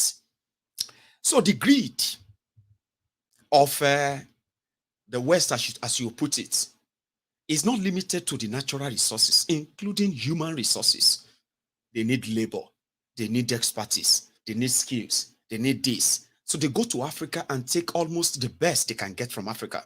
They give them visa, the screening process to determine what is this person going to be useful for in our country. So immigration. So over time, the campaign against mass immigration has also encouraged far-right politicians in this part of the world. UK, Germany, all these places, by the way, Europe entirely, I should be giving you names, including France. There are now group of new far-right politicians who are developing their own political agenda along immigration war. I mean, it is like I said, they did not tell their people this whole story of the prosperity that they brought back home here, including the relative peace that they have enjoyed for so long. They didn't tell them the whole story. So when the immigration became a thing of the modern kind of, come to our country, we'll give you a better life, but you're going to have to walk this way, walk that way, and all of that. Cultural and traditional, there's something they call it, cultural and traditional mix or something like that were not clearly, possibly discussed. So, in France, you have more people from the Islamic countries, supposedly Islamic countries, colonized either partially or wholly by France. Then on the other hand, you have other West African countries that have their own grouses with France and the rulers of France. So when you have countries like Mali, for example, right? And then you see what has happened in Mali, in Chad, in these places, with the French government, right, supplying arms and ammunitions to different rebel groups in this kind of African axis, creating havoc. People know stories, they know their history, they know what chased them out of their lands. So they have something that is burning in their hearts, the old wound that is actually not going to heal because the perpetrator is still not giving up. So when this happened in France and the riot has now escalated to a mixed match of God knows what is really like, okay, it was like it's been prepared. Now, what that message is now to so many, may I tell you, like I said, far-right political ideologies that are now saying Europe for Europeans, UK for UKans. You're already experiencing that in America already. It is spreading where people are beginning to feel threatened. And you know that when Oyibo feel threatened, they can become irrational. Have you ever seen when Oyibo are threatened from, they love feeling superior? Do you get that? When you challenge that and you feel like their superiority is not over you, they feel threatened. And when they feel threatened, they act irrationally. And acting irrationally, if you don't believe what I mean, check Brexit in the UK. People will be say, they don't want anybody in the UK. According to them, they can no longer even differentiate if they are in UK or they are in Iraq, whether they are in UK or they are in Lagos. They are already saying things like that. Abi? So then they said, no, we need to clean our country. Nigel Farage came out. He became the centerpiece of it. And because there are millions like him, what happened? We got Brexit. And Brexit don't they punish everybody right now that UK is going through the worst financial economic crisis that they are managing so much for the bubble not to burst right now. So the far right are who ensure that we got Brexit a little bit isolated, but they still want to benefit whatever was making them this big prosperous island, UK. Okay? The people, the resources of people, the other people who came in to build this place, right? They still want to enjoy that, but you can't have it both ways. And that is what prompted what I'm about to tell you now. Ladies and gentlemen, the world is changing, and it is changing so fast around us. The comfort places that we call our comfort zones, they may not be comfortable for too long. If you haven't been somebody who love to compare things for real, okay, like, just let's take a look at the last 10 years. A lot of things happen. A lot of, they call it world order or something. A lot of things that force people to change this and that. Far-right politicians popping up here and there. war in Ukraine and then Russia, and so many other things that are still going to pop up. They're going to shape our world in the next 10 years. What if the British passport is not enough anymore? I'm just saying. What if they got so scared? So scared that you begin to encounter paranoia people, right? That are listening to far-right politicians who says immigrants are enemies. Okay? When you look at what is going on in France right now, I'll tell you something, right? From the report, they said there's actually like an intentional something from the government of France to deliberately told the police and some of those who could have bring this under control. They told them not to do anything. I don't know if you have heard that. I heard that. You know, you see people who are breaking into shops, taking cars, bikes, brand new bikes, breaking into police stations, unchallenged, and they are taking all their weapons, and they are shooting on the street and all of that. So some people believe that somehow, it is probably a stage being set for what is still to come. And what does that mean? Let them do all of this so that we can tell the whole world why we made a mistake. And even though we gave you our citizenship, you have our passport, we don't think you are welcome anymore. Sorry. Not now. And if you say it's not going to happen, no, it doesn't work that way. I know. The only thing is that it will happen, but it's not going to happen overnight. It's not going to happen like that. It's going to be gradual, and the victims are not going to be like massive. Of course. Or you see, what if you are those victims too? What if you have to run for your life from a place you've known and settled? They said they are telling the police not to really act. All this burning, all this shooting, all these things that you are witnessing from France, the destruction of all their infrastructure and all of that, they said it is already spreading to Belgium. It's likely going to spread to Italy. The other day at Lampedusa, there's a place called Lampedusa in Italy, not far from Morocco. If you get a boat, you can cross it. Once you cross that water, you are in Italy. People were there. You know, it's summer right now. Everybody's in summer enjoying the bright water view, right? More than 10,000 Africans. Yeah? They invaded that Lampedusa.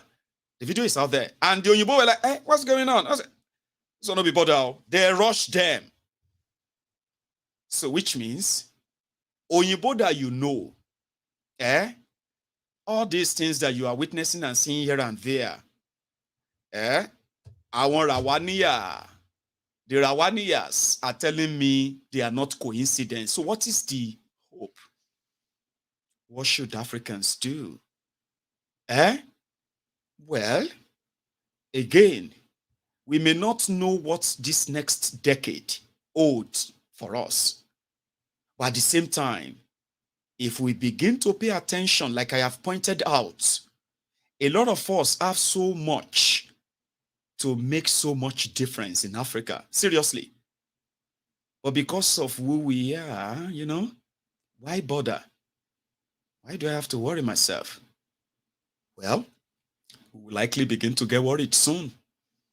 So, if there is any way that is going to have to be safe for all of us, it will have to be our home, back to where we come from.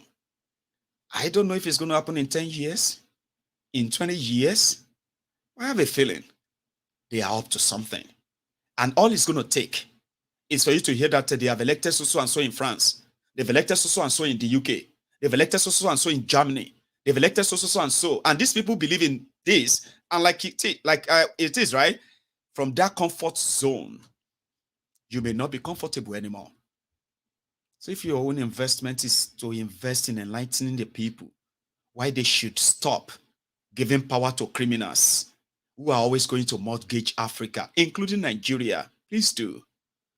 If yours is to invest all you have in ensuring that the spreading tyranny in Africa, including Nigeria, is brought to an abrupt end to save the generation still coming, including yourselves, please do.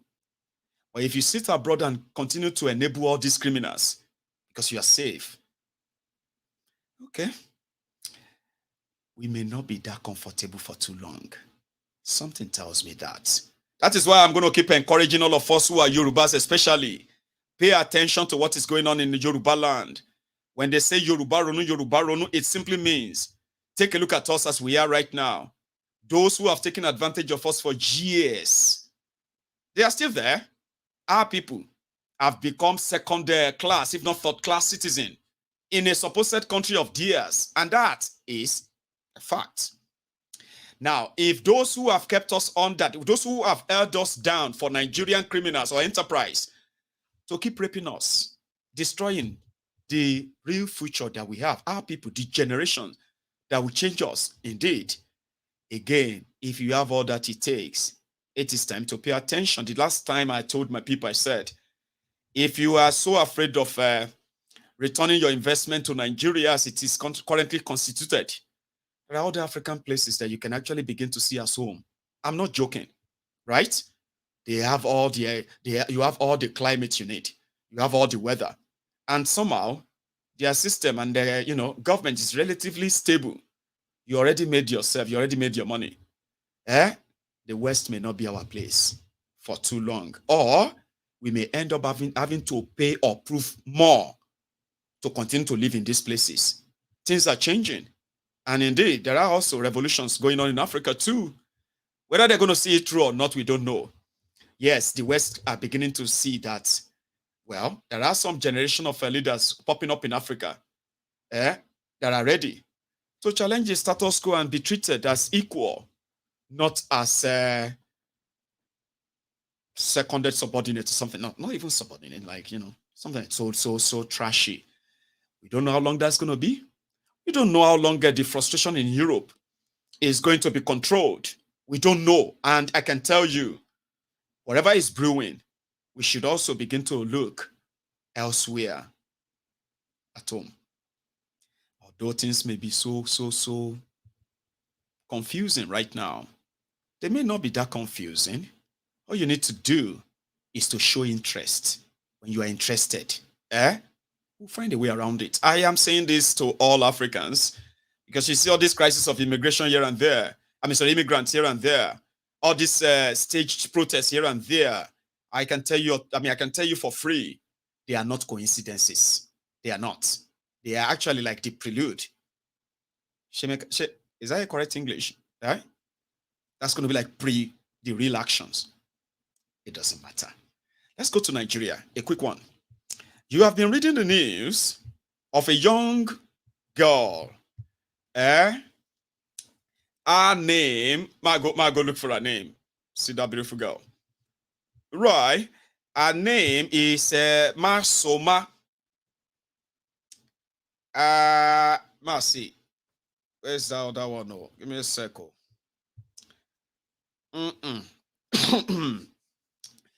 Ejikeme Joy Mesoma.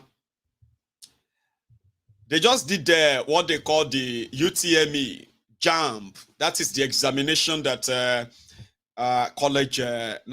secondary school students sit for to gain access to colleges or universities. Right? Give me a second. It's like something is off. Do we have a problem? Right. Okay.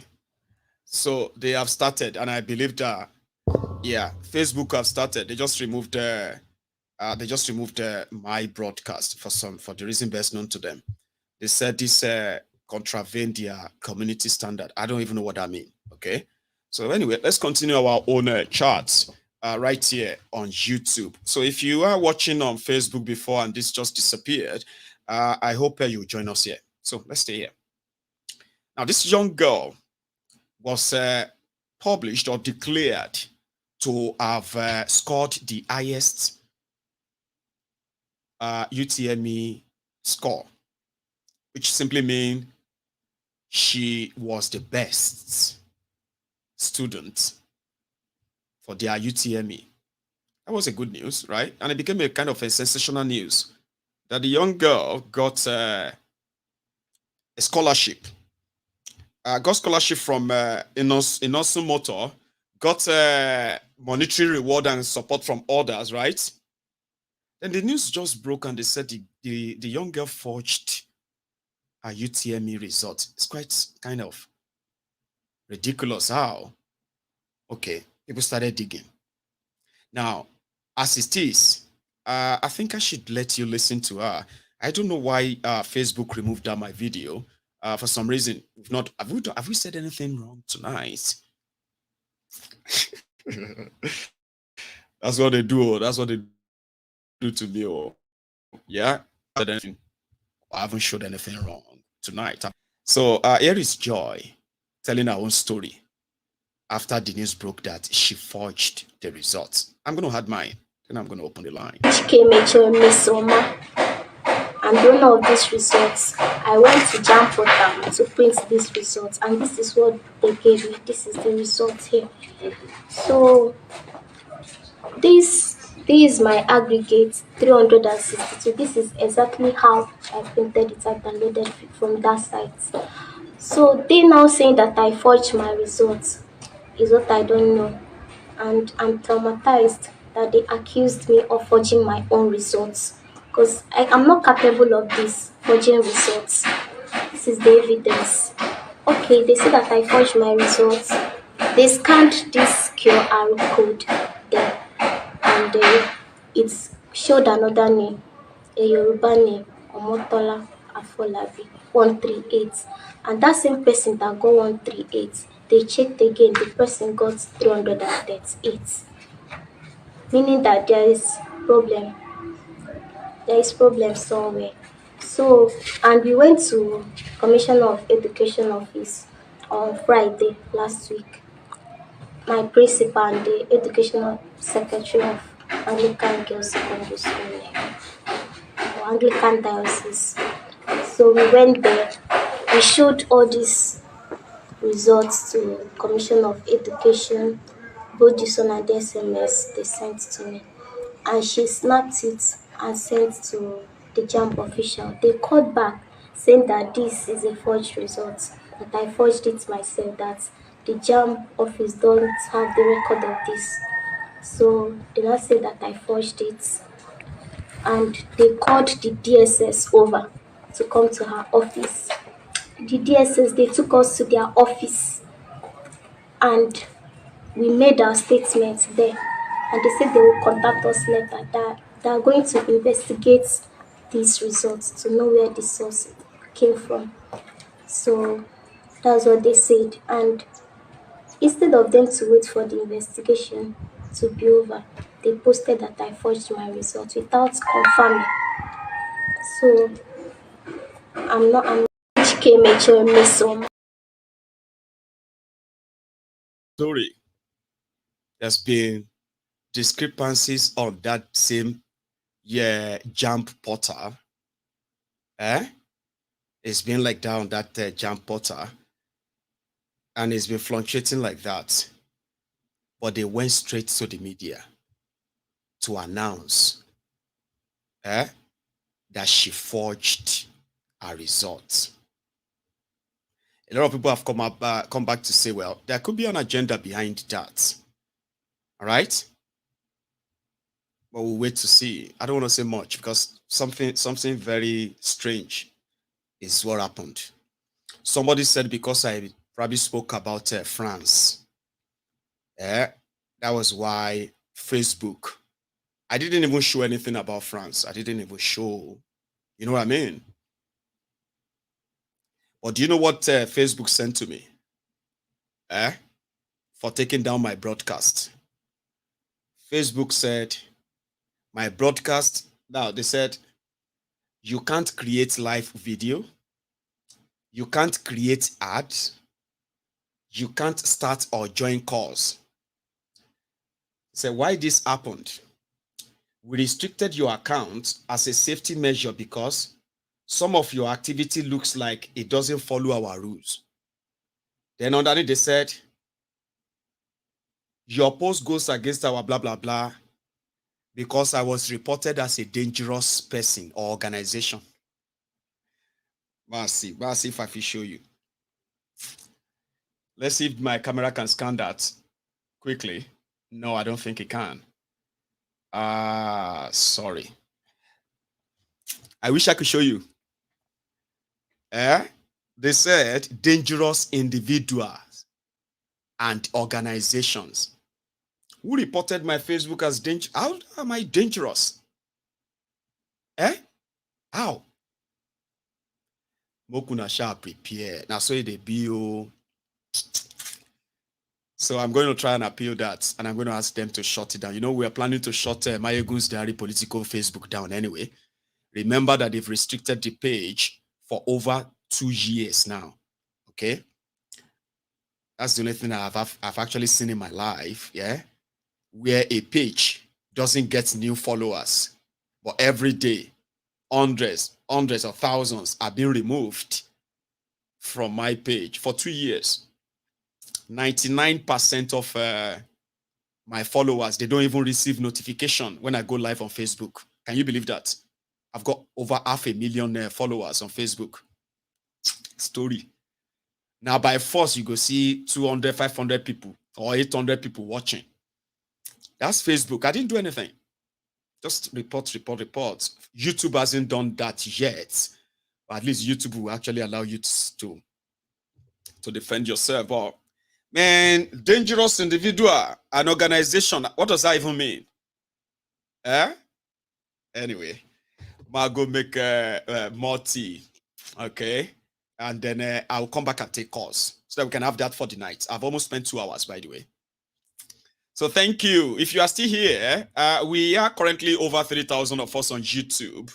So please show that you are here, okay? Like the broadcast. And subscribe. I'm currently running towards 100,000 subscribers. You can take me there and I can ditch Facebook. Now, I have my real Mayegun's Diary Political on Facebook. So I'm going to use that from tomorrow. Okay? So don't go anywhere. If you really want to be part of this, you can call in and also contribute. I am going to go make myself a cup of tea. Thank you.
Hello there. Hello, Mayegun. How are you? I am very well. Thanks for asking. How are you, sir? Yeah, good. My name is Steve calling from Canada. Steve, how are you today, sir? Yeah, good. Yeah, it's been a good job that you are doing, at least for now, that the whole nation seems to be in confusion. That's Nigeria. I believe that you are you are creating some kind of enlightenment, atmosphere for people to know, for those who wants to know. That's right. Because there are some people who have made up their mind they have used iron to seal their heart that they will never want to know the truth. So in the first instance, I want to say that I'm so shocked that people begin to applaud somebody they call the president that he has hit the ground on his doing this, doing that. I ask myself, number one, those policies, take for example, the issue of educational loan that he said is signed to law. Was there any assembly or national assembly in place that made that law during his own time? It's what he saw, and he just signed it. He didn't even know the implications, like most of the things he did. I can compare his case to a person like Biden. When Biden came, started signing presidential order, reversing this. And at the end of the day, where is US now? The inflation we are experiencing today started from US because the man canceled a lot of contract.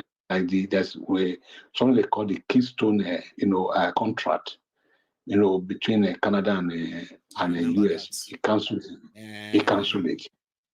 Thousands and that of is the expected price. job at the time just had to go to like Yeah, that. job loss, yes, and then what I'm trying to say here is this. These people, what they are trying to do is that, when you steal something, you will try to make it nice so that you try to do it so that the owner will not recognize it again. And we'll be able doubting that, is it my own or not my own? But at the end of the day, I pray that the man will receive a shocker because there are things you cannot change. You change it. I will tell you a story. There was a time a man's Peugeot 504, saloon, new one was stolen. So the man was so demoralized. And it's okay. One guy now advised him that go and check where they used to steal stolen car somewhere at Ikeja. The guy said, okay, but the guy did something in that car. So what he did was that he opened the roof. He wrote the chassis number. He wrote the name, the address of his house, then the engine number, the plate number.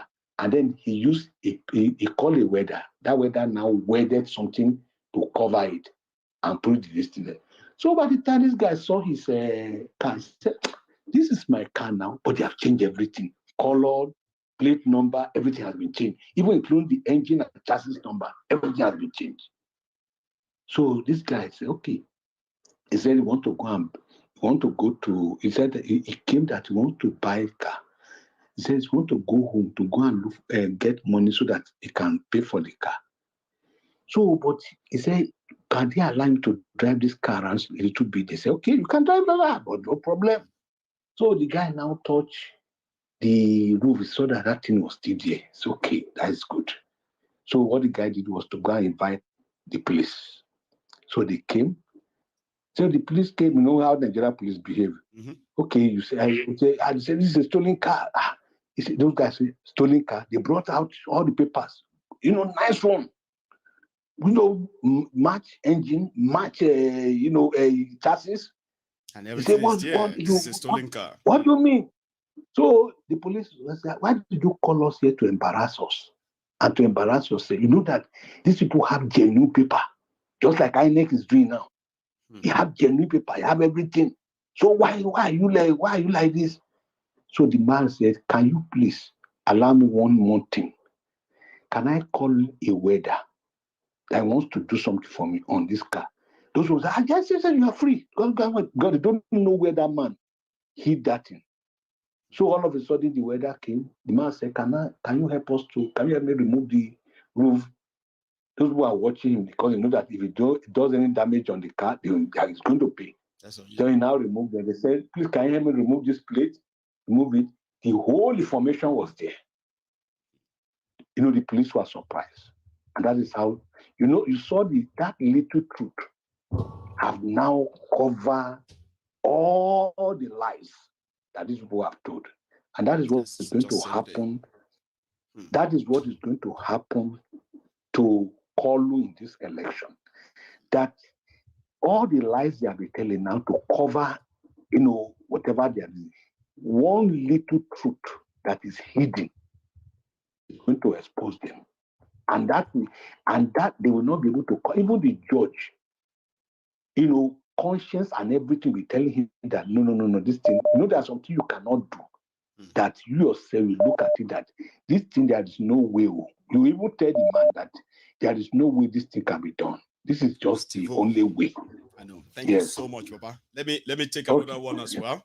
As thank you. As we move closer to the night. Thank you so much for that. Okay, thank you. So we have another. Let me see. Did I get that? Hello there. Yes, sir. Hello. How are you doing? Yes, sir. Baba. All right. How are you doing? Yeah, I'm very well. How are you? Very well. Air Force One again. Air Force One, Baba. Yes. Please. Yes, sir. All right. So, quick. I think let me start from the SGF. Is it SGF or they call it George Akume now? What's his name again? Which of them? The comment he made. No, the secretary to the federation. Oh, it's George, right? SGF. That's SGF. Now, so he said something about calling back on the European whatever union or whatever to help them again for elections. That's right. Sir, Nigerians are not stupid. We are not stupid people. They deliberately destroy that election process. Indeed. They know what they are doing. Why are they calling back on the European Union for help? To do what?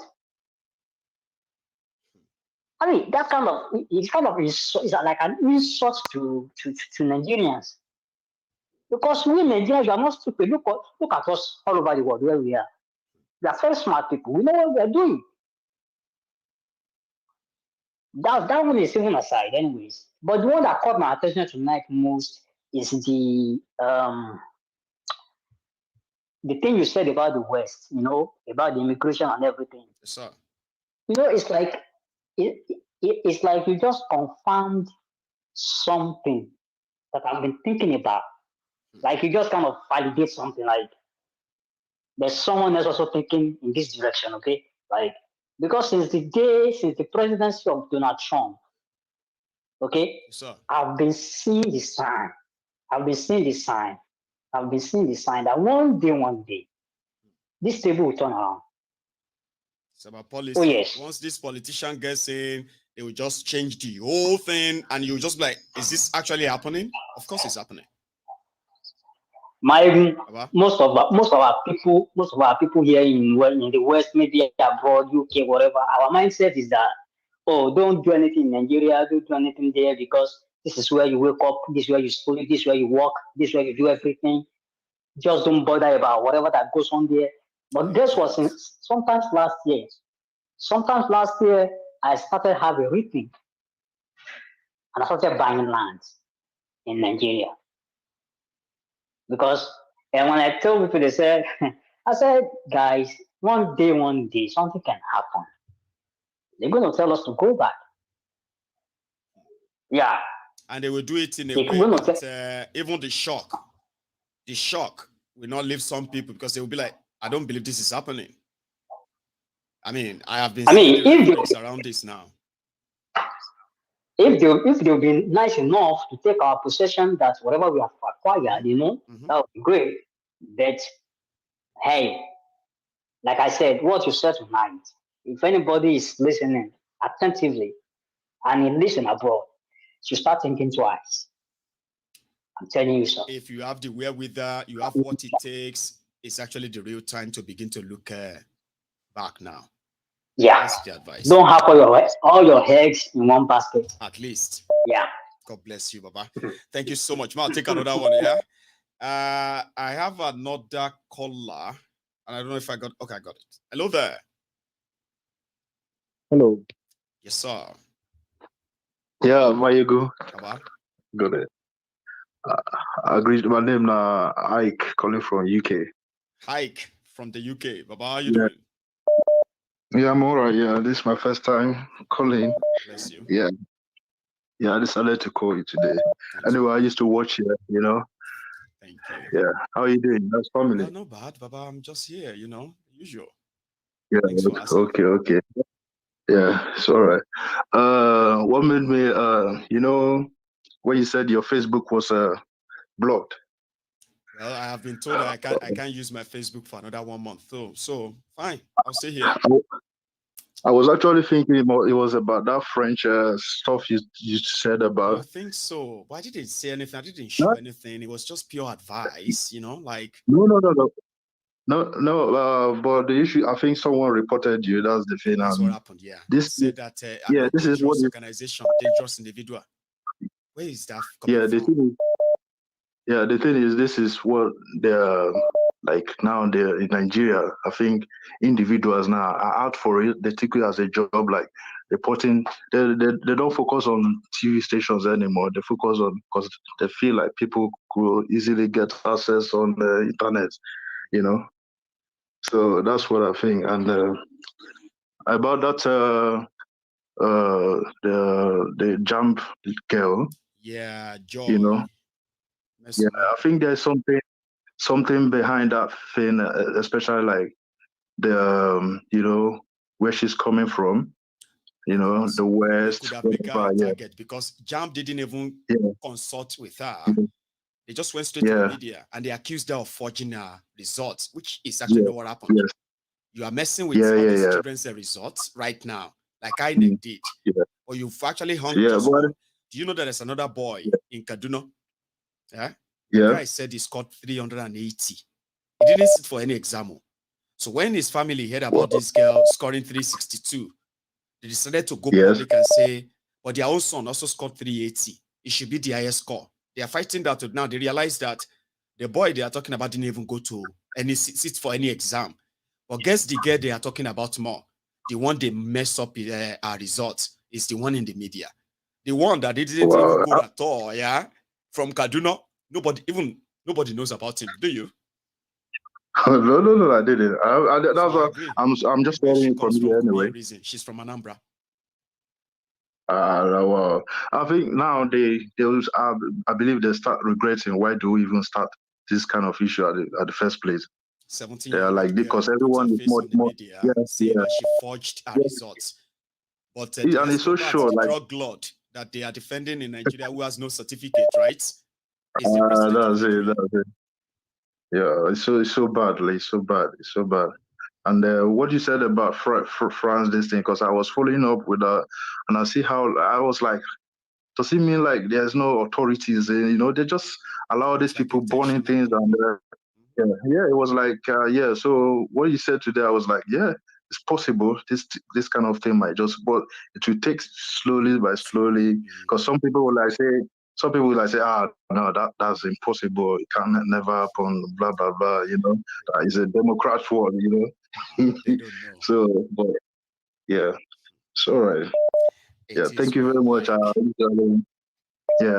love your. You know, I try not to miss it all the time. Even when I'm at work, I have to come back and watch it. Thank you so much. Thank you. Ike, thank you very much for the support and for calling in. Okay, you have a good one. Thank you. Nice one. You too. So I have another caller here. Hello there. Hello, my good evening. Good evening, Baba. How are you? I'm okay. How are you? Dangerous individual. It's my new title, I think. Anyway, don't mind them. I'm okay. I'm fine. I'm alright. You know, this situation in France is actually a special situation, to be honest. It's so different from what we knew, Baba. Yeah. But what captured my attention is what you said this evening. Like, at the end of the day, we have to just realize that we have only one country, and we have we need to take care of our home. You know, Jackpot is not the real solution. At the end of the day, it might be temporarily. Yeah, it might be temporarily, but not permanently. No matter what. So we don't have any choice but to fix our country. And because we don't have any choice, that is part of the things that makes me optimistic that it is going to happen. Yeah. You know, that's why I said that all of us should become interested, if not enlightenment, if not to mobilize anything that you can do to reduce to reduce incompetent, greedy people from accessing power, forcing us out to the people who actually will one day say they don't want us. Like, we should begin to invest in that right now, and it's up to us. Yeah, exactly. Depends on how much. You know, the other thing is the amount of suffering that is going on right now has actually awoken a lot of consciousness in people. You know, previously, I don't think 10, 15 years ago, people really bothered about government and what government was doing. So the ordinary Nigerian just wanted to wake up, eat first, send his children to school, but just live a normal, ordinary life. But that ordinary life is not easy now. It's not that achievable. So and then that good life is becoming so hard to maintain for people now. Not because they are not working, even those who are working. Exactly. Even those who are working, even the rich are suffering at this point. Let alone the poor. Exactly. So let alone the poor. So at the end of the day, I think people in the diaspora should just like this sort of thing that you're doing, for example, is ingenious, you know, it's really, really nice. So things like this and a lot more, I think will eventually come back to the right place. I mean, fingers crossed. And you know, then this JAMB girl, in my own side, is that what you also mentioned? People are more conscious now. Okay. Yes, people can choose to be ignorant, not because they don't know what's going on. They just choose to be ignorant of it and turn it. You know what I mean? But that won't be for long. Because there's so much for people to kind of wake up and act on. And if you don't want to act at all, even the situation in the country will kind of encourage you to do something before you find out. There's nothing you can do. It will box you into a corner. You know? Well, box you into a corner. I'll take another one. Yeah. Good one, okay. You didn't tell me where you're calling from, by the way. I want to keep that. This is Mohammed from Abuja. I thought you knew this. It's you. I want you to say it. A lot of people probably do. You know, it's like you've changed the voice of me. Ahmed. No. Yeah, I can hear you. Swell. Take care. It will be fine. You know what? I'll take another one. So that's Muhammad there. Muhammad is more interested in what are we doing so far, but not everybody kind of fancy Muhammad, especially. But it is well. I have another caller. Hello there. Hello, Mr. Amayego. Yes, sir. How are you? This is Forward calling from Manchester. Sir, Forward. That's new. I'm going to remember that. Yeah, it's not new. We always chat and talk on TikTok. Do we? That's amazing, Baba. Yeah. Fine. Nice. You see, from my own opinion, make these people not try any madness. So this JAMB issue may not be say that they prepare ground to say they hack. Can't you see I make reference to hacking of JAMB result again? So that was what happened during their presidential election. It's just my own conspiracy theory. I'm not saying that's what they want to do. I'm only just telling them that say we hold our cutlass, they wait for the announcement. Though me, I be pure Yoruba nation, I not get interest. But each other way the thing flip to that to our own.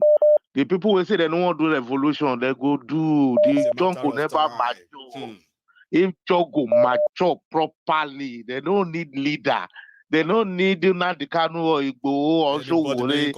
They go march. They go march when it mature.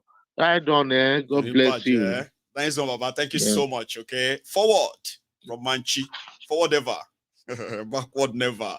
I love that. I have got a new friend in Manchester, and indeed, I've got a lot of people in Manchester. Okay, they're watching too. How are you, sir? I hear you. Good evening to you, sir. They throw and back, Baba. 2 hands for one person. Yeah, I did. Now your guy Chukwuemeka from Montreal again. Oh dear, Chukwuemeka, it's good to hear from you again, Baba. I'm glad that you also made it tonight. Please, let's hear from you. Baba, the things what I do to enter, but I thank God sir enter at the main At least in what time? Michael, I'm pissed off too. I have to be frank with you. I did vex, honestly. I mean, when I hear that and they talk, see what business does a poor man have to do with fuel increase? Honestly, I was mad. Such an impetus, you say. I mean, this is our fuel. This is what drives the economy, for goodness sake. Even Gary, where person they soup drink. Now fuel they run, they go grind down with machine. Now fuel they use to run the machine, for God's sake. You know. I mean, when I heard living abroad, that person was living abroad. Oh, that's who they are. Like, you know, I'm concerned. You know, and you feel that, and he sounds like an educated person, but look at what he's spewing from his mouth, for goodness sake. No, my God, no. I was really mad. It just reminded me of your good friend, what's his name? Mohammed. That's before he repented anyway. I don't say now. Mohammed, the most misunderstood person on this platform. Till tomorrow, people will still say, "My God, no, don't ever say we misunderstood. We know him very well." I say, okay, I agree. It's all right. You know. No, don't repent now. Yeah, no, so my God, another thing there is this as regards the story of that girl, you know, who they said forged her results and so on and so forth. Joy. My God, where I'm even bothered is not even the issue of the forgery or anything. I mean, in Nigeria now, it can happen. Right. But the fact that DSS had to come in, for God's sake. There must be something behind the whole thing. They didn't spare her. They just went straight to the media and they accused her of forgery, straight up, just like that. And people started fighting themselves on social media. Oh, it's forgery. It's not forgery. Now we realize that even the results that the JAMB released, that this is a real result. When people scan that, the Yoruba name pop up. Do you get that? JAMB said she forged her results. This is a real result. So people now started scanning the barcode. Guess whose name came up? A Yoruba name from Oshun. It was that confusing. Yeah. And she's not the only person, by the way. Now they discovered that so many other children who got their results, they've got them mixed up right now. I don't know how they're going to clear the mess. 17-year-old girl, you lied against her on the national television. Yeah, how do you come back from that? 17-year-old girl talking about DSS because of an examination she printed. I mean, tell me how they come back from that. It's terrible. You know, it's a monumental disgrace, you know, on the part of the country as a whole, really, not just JAMB or DSS. I mean, no. It's unfortunate. I tell you. Yeah. Mostly people don't know that when these things happen to people, we can talk about them. Like, you know what I mean? Like, we talk about them, we talk and all of that. But if they happen to you, you're not going to talk about them the same way we are talking about them because you are inside that thing. That is you there at the center of it. Think if that was somebody's daughter, like my daughter. I'm not going to talk about it just talking like I'm talking right now. And that's why I want people to always feel when things go bad like this and nobody is taking responsibility, yeah? There are victims, though. And the trauma lives with them. Of course. For God knows how Of course. That's Nigeria, Baba, unfortunately. Thank you so much. Yeah, Baba. I appreciate it, Ogami. Have a good one, sir. Baba, you stay safe, okay? All the best. So I might take another one. Like, if you are still here, you can still like the broadcast. You know, we're just on YouTube now and then on Twitter. Okay, I'm on Twitter, by the way. You can watch that few on there. Hello there. Hello, my Uguafa. How you Baba? How you there? Mo kàn ti jẹ má dá mi lóhùn jàre láti jọ ìmọ̀ sí pé wọlé mo kàn rí gbogbo àwọn gbàgbà gbùrùgbùrù tó ń ṣẹlẹ̀ lórí social media yẹn ò lè parẹ́ Nàìjíríà ò tiẹ̀ lè pa wá. Kò tiẹ̀ wọ́ tiẹ̀ wàhálà wọn lè kú alímì ni wá kò gbọ́dọ̀ kú. Àlè wá kú. Wẹ́lẹ́ ni sórí it has come to a point where ó ti dé state tí everybody ti wá mọ̀ pé it is time for us to go back home. Well, I hope everybody actually knows that and accepts. Because wàhálà yẹn ti pọ̀ jù. Everybody can't share anything tó bá wù. Yorùbá ń ṣe anything tó bá wù, Igbo ń ṣe anything tó bá wù, Hausa ń ṣe anything tó bá wù. Ṣé kò tí ì tó state tá máa wà tá máa mọ̀ pé this thing no dey work again? We don't grow past that level. Igbo ni mí o, gbàgbé pé mo ń sọ Yorùbá bíi pé mo lọ rà jẹ o. Igbo ni mí o. You understand? But ó ti sú everybody dógiri. Ṣé tá bá tẹ̀ ń parọ́? Ṣé téèyàn bá parọ́? Ìwọ tó ń parọ́, o mọ̀ pé ó ń parọ́ tán ra ẹni. No, don't parọ́ for everybody. Tell everybody, I'm not going to parọ́, but you will know that you are lying. People said you should start speaking English. It's crazy. See, they want to hear what you are saying, you know. But okay, anyway, go on. Tell him to speak English, Jare now. Mo ń change sí gbogbo language. Mo fẹ́ sọ gbogbo Yorùbá. Mo fẹ́ sọ gbogbo Igbo. Mo fẹ́ sọ Hausa náà.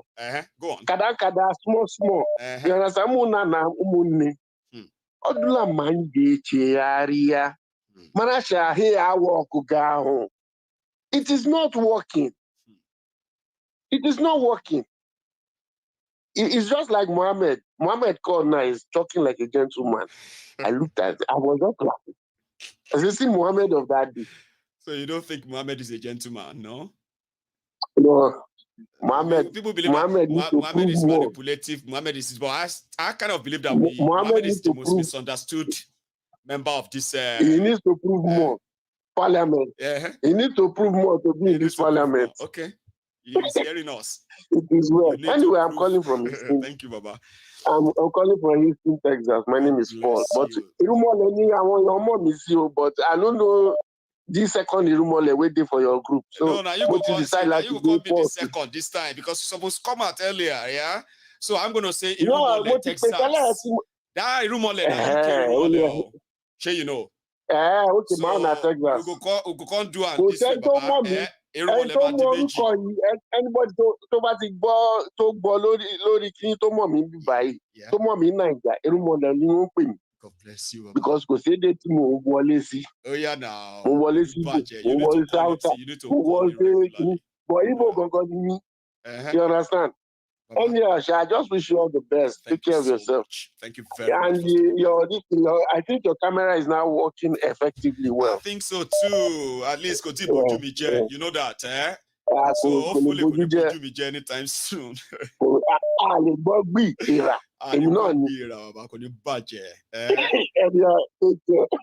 Have a good one. Okay, that's Irumole. I have Irumole in the US now. I have one in the UK, and I would love to have them everywhere. I will now call them Igba Irumole. You know what they call Igba Irumole? 200 deities. Hello there. Yeah, hello, my good general. Yes, sir. How are you? It's been a while now. I've not been able to get Trabi calling, not getting to all this while. Thanks for trying. Yeah. What I want to ask about, I don't because I joined late. But your time to talk about the EU report about EU. Yeah, I mean, you know, one thing about us is that even if you came on late, right? If you came in late and you joined us late, I mean, the other things you want to share or anywhere you joined us that you want to add your voice to it, that's one beautiful thing about this. There are people that will call in and say, Mayegun, I want to say something about what your program of 4 days ago. I say, yeah, let's do it. So I'm with you, sir. Please, let's do it. Yeah. Their report, is it going to have any positive impact on the court case going on now? Yes. I just asked you. Is it going to have any positive impact on it? What do you think about it? Well, I have said what I think about it anyway. I believe that let's just enjoy the drama. To me, it's a charade. I'm not expecting anything out of it. But again, that doesn't mean that nothing will happen out of it. But for me, I am not, you know what I mean? Like, I'm not putting anything in there. That's me. Yeah. So, okay, because whatever they say does not hold water or ground in Nigeria, you see where they ask them to release the Kano. Now the Kano is still there now. The most they give have long pass. And they stay there. Nothing is happening. Then another thing, this girl, the Mesoma result, JAMB result. You see, Nigeria is a big disgrace, and it's a disgrace to us here in the diaspora. Honestly. One, how can you tell me that girl forged a result? This one they are not talking about now. There are different people. Their name are Itawov or something like that. It doesn't. They are lying because of that thing. They try to make everything together. Itawov them together. I don't say, oh, they did not make mistake for the girl. I don't know if you get what I'm saying. That is the simple. That is the simple logic.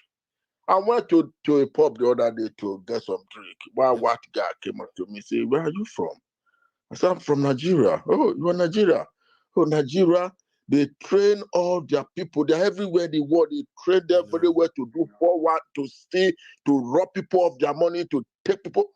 You see the way this man was talking to me, as if I'm an enemy to him. Yeah. Say they train us to take people money, to do this all over the Nigeria, world. go back to their country. They are everywhere. They want to, like, are you serious? That's how they talk. No doubt. It's a shame. It's a shame. Yeah, all right. That's just the small contribution I wanted to make. Thank you, at least. Thank you so much, Baba, for stopping by. Okay, and you can still enjoy this because we still have like half an hour to go. Anyway, thank you so much. I'm here. I'm going to get you finish. So I'll take this. Thank you so much, Baba, for stopping by. Hello, Baba Mayogu. Sir, how are you? Good. Actually, this is like my first time calling, and this is my first time trying, and I just went through. It's a miracle. Lucky you. Thank you so much. Yeah? Hello. So, Baba Mayogu, but I've joined the People Parliament before. This is Chris from California. You see, you don't feel like new. For me, the way you speak means that you've been part of this for a while. So how are you doing, Baba? It's been a while.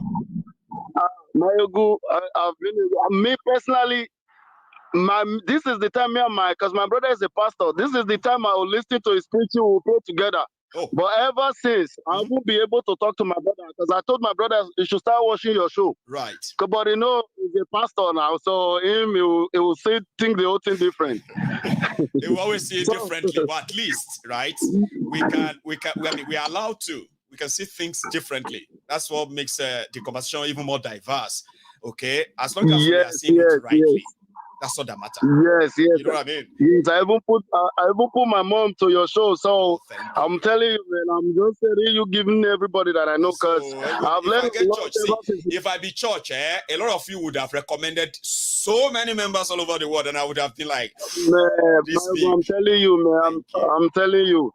No, but do you know the funny thing, right? It's like today's topic was just my topic, right? Because me personally, I've been in the US for a long time. My dad lives here for a very long time, right? I went to Nigeria one time. For the past 16, 17 years I've been in the US. I went to Nigeria one time. Then my own thing just changed. Like, that was like 6 years ago. Right. I always tell people, there is no place like home. Even if after we live there, and we decided to say everybody go their own way. We can do a regional government. You understand? Yes. Every region, develop your region. You understand? And once we started competing with one another, the development, all those things we are looking for, we'll start having it. Agitation will die down if you let everybody just do their own thing from their own different region without any interference like we currently have. Yeah? Now gradually like that, the whole thing will die down. And like you said, healthy competition among the regions. That's enough. Not what we have right now. Right. But for me, I'm moving back in 2 years. I said that in the People's Parliament. Me, I'm moving back in 2 years. I've made up my mind. And speaking of that, to say this, right? Please. First of all, me personally, this is my thing. We have to, first of all, thank Buhari and be happy for what He Tinubu is doing right now. Why do I say thank Buhari? Tell us. Buhari literally wake all the youth in Nigeria up. Because back in the days, all the youth in Nigeria, all they want, give them Mercedes, rent them one apartment, give them money to go to club and pop champagne. That is all they want. They don't even care about anything. Now they will buy all those Baba Jebu medicine so that they can be having sex every time. But now, the whole table have changed. Hungry want to kill everybody. They are at the forefront now of challenging the status quo because they said they are fighting for their lives. You're so right. Okay. Yes. Now, even do you know how worse is it? Even people are running to Niger Republic. Imagine Niger Republic, just to avoid Nigeria. Now, but why do I say what Tinubu is doing now is good? Even the judiciary will realize, even the judiciary, they are rich, they live in AC, but there is people in their family that is suffering, that is calling them every day. They are not even picking their call. So is that my senior brother that lives in the village is calling again? He won't even pick. Yes, but why? The who when they blame everybody, don't reach their own, don't reach your own inside the families. Even though he be a rich person, or they collect this and that, or you will still have to run away from some of it. Yeah, everybody probably the only people that is enjoying this right now is just Tinubu and his immediate family, not even his extended family, because they are suffering the same thing. Everybody is suffering it. Why is everybody now? Even the people that vote for him is now coming out crying. Yes. Even with the OB people, we know they cry. With the old faith. Now the Tinubu people now they come and they cry. Me, I like it. They're going to say you OB people. It's like you are happy with how things are in Nigeria. They're going to angry. Say you they happy. Say things. I mean, it's all like a mad asylum place. Do you see how God is working? We, the obedient, we are the one that is not telling the Adumites. Calm down, sacrifice. We are not the one begging them to sacrifice. But they are not the one crying. Imagine. But they said the Tinubu government will favor me. That was their prayer point. Now, why are they not changing the prayer point? If I say the favor, if this kind of favor, not be the kind of favor we they wish for. That's this one na Shakpa favor. You know, Shakpa no be good favor now. If anything, one favor person. But think about this. Somebody that has no idea. That is like you making 6 years old a president. Because Tinubu is like 6 years old. He has no idea. He has no single idea about what is going on. He has no idea. Somebody for him to open and say, I will continue from where Buhari stopped. See the guy. It was meeting with the people called the military today. I'll share that once you drop, right? I mean, it looks so clueless, honestly. But I mean, let me take another one, Baba. But for me, he has already accomplished his mission. Even if for that 2 weeks, yes, he's the president. For him, and Baba, believe it or not, Tinubu will forever remain this. He will be the first and the last president to impeach, and this thing is going to be on the history book. They will say the first and the last president to impeach is called Tinubu, and the same time, who is the worstest president of all time, he will still be his name. And that is all he wanted. He will type that title right now. But with the way in they go, so he go win the title in a year or two if he's still there and the court no remove him. Everybody is complaining. Everybody. Nobody, they say, it's not even up to a year. In 6 months' time, you will see. Even the same people that voted for him, they will block him when he's coming to Lagos, say, oh, Baba Road, no day. 6 months' time. We are only 1 month now. 1 month. Remember, in 2 weeks, he was doing this. Everybody say he's hitting the ground running. Where are the same people? Where are they today now? Now it's 1 month now. We never hear he's hearing the run, eating the ground running. Now them can't hit the road trekking. The best way they talk say hit the road running. Social media now they update us. Now then they go to social media, they cry. They say Obi is a pretender, but not be Obi no anymore. Now him be the pretender now. Baba Ma, let other people take the call. Thank you for picking my call. It's a good one to hear from you. Thank you so much. Ma, take another one then. Please, if you are still here with us, I mean, we're over 3,000 earlier. I mean, you could still like this broadcast if you haven't already. Hello there. Yeah, hello, how are you doing? This is Benjamin. I'm calling from Doha, Qatar. Did you say Jerry? No, Benjamin. Say that again. Sorry, it's so quiet. Your name? Yeah, my name is Benjamin. Benjamin. Bless you. See me where they call Jerry. I thought I heard Jerry. I was like, no, that's Benjamin. Thank you, Baba. Okay, how you doing? Did you say from Doha, Qatar. From Qatar. Brilliant. Yeah. Thank you so much. Go on. I'm a first-time caller. Right. Benjamin. And I've been listening. Yeah, I've been listening to your show for a very long time. I'm a first time caller anyway. Thank you. I can tell, and it's it's glorious to have you around. Yeah, thank you so much. Please. Yeah. You're doing a very great job, Mr. Marigo. I've been listening to you, your analysis, and how you've been able to, speak from the people's perspective. Not so easy like that. Thank you, sir. Well, aside that, let me just talk about this Tinubu administration. Believe me, Tinubu will be toppled in few days. I can guarantee you that for sure. He will be toppled because there's no way you could bring somebody who is a retired police, as your NSA.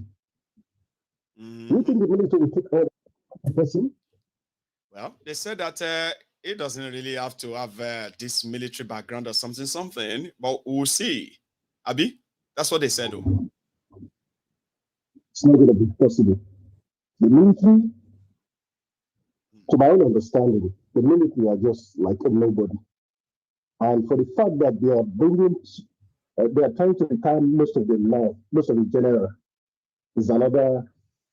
Yeah, I heard that one too. Yeah, they said that Nigeria. They said Nigeria has about 250 generals that they had to pick from to become those service chiefs and all of that stuff.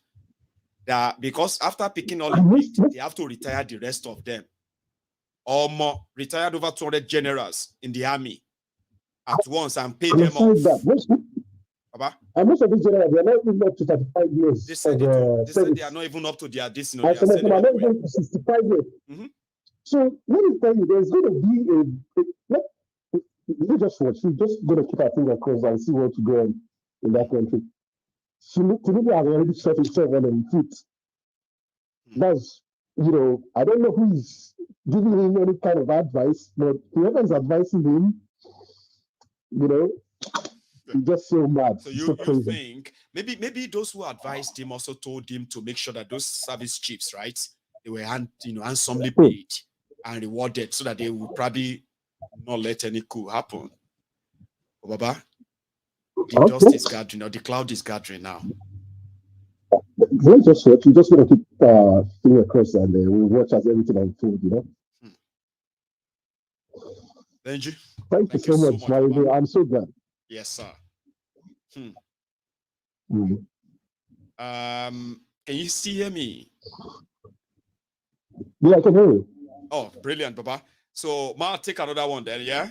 Thank you so much for this. No, so let's take another call. Hang on. Do I still have? Okay, I still do.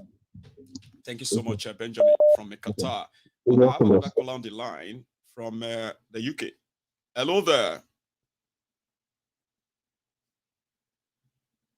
I actually thought I got that. Can you hear me? Okay. Let's let me. I have people who are trying to call directly too. Okay, you shouldn't. Okay, I know the number is active now, but okay, I'll take it. Let's hope. Hello there. Hello, I mean, you are the first person that called directly onto my Egun's Diary Political. It's always been a WhatsApp, but let's see if that works. Thank you. How you doing? I'm very fine.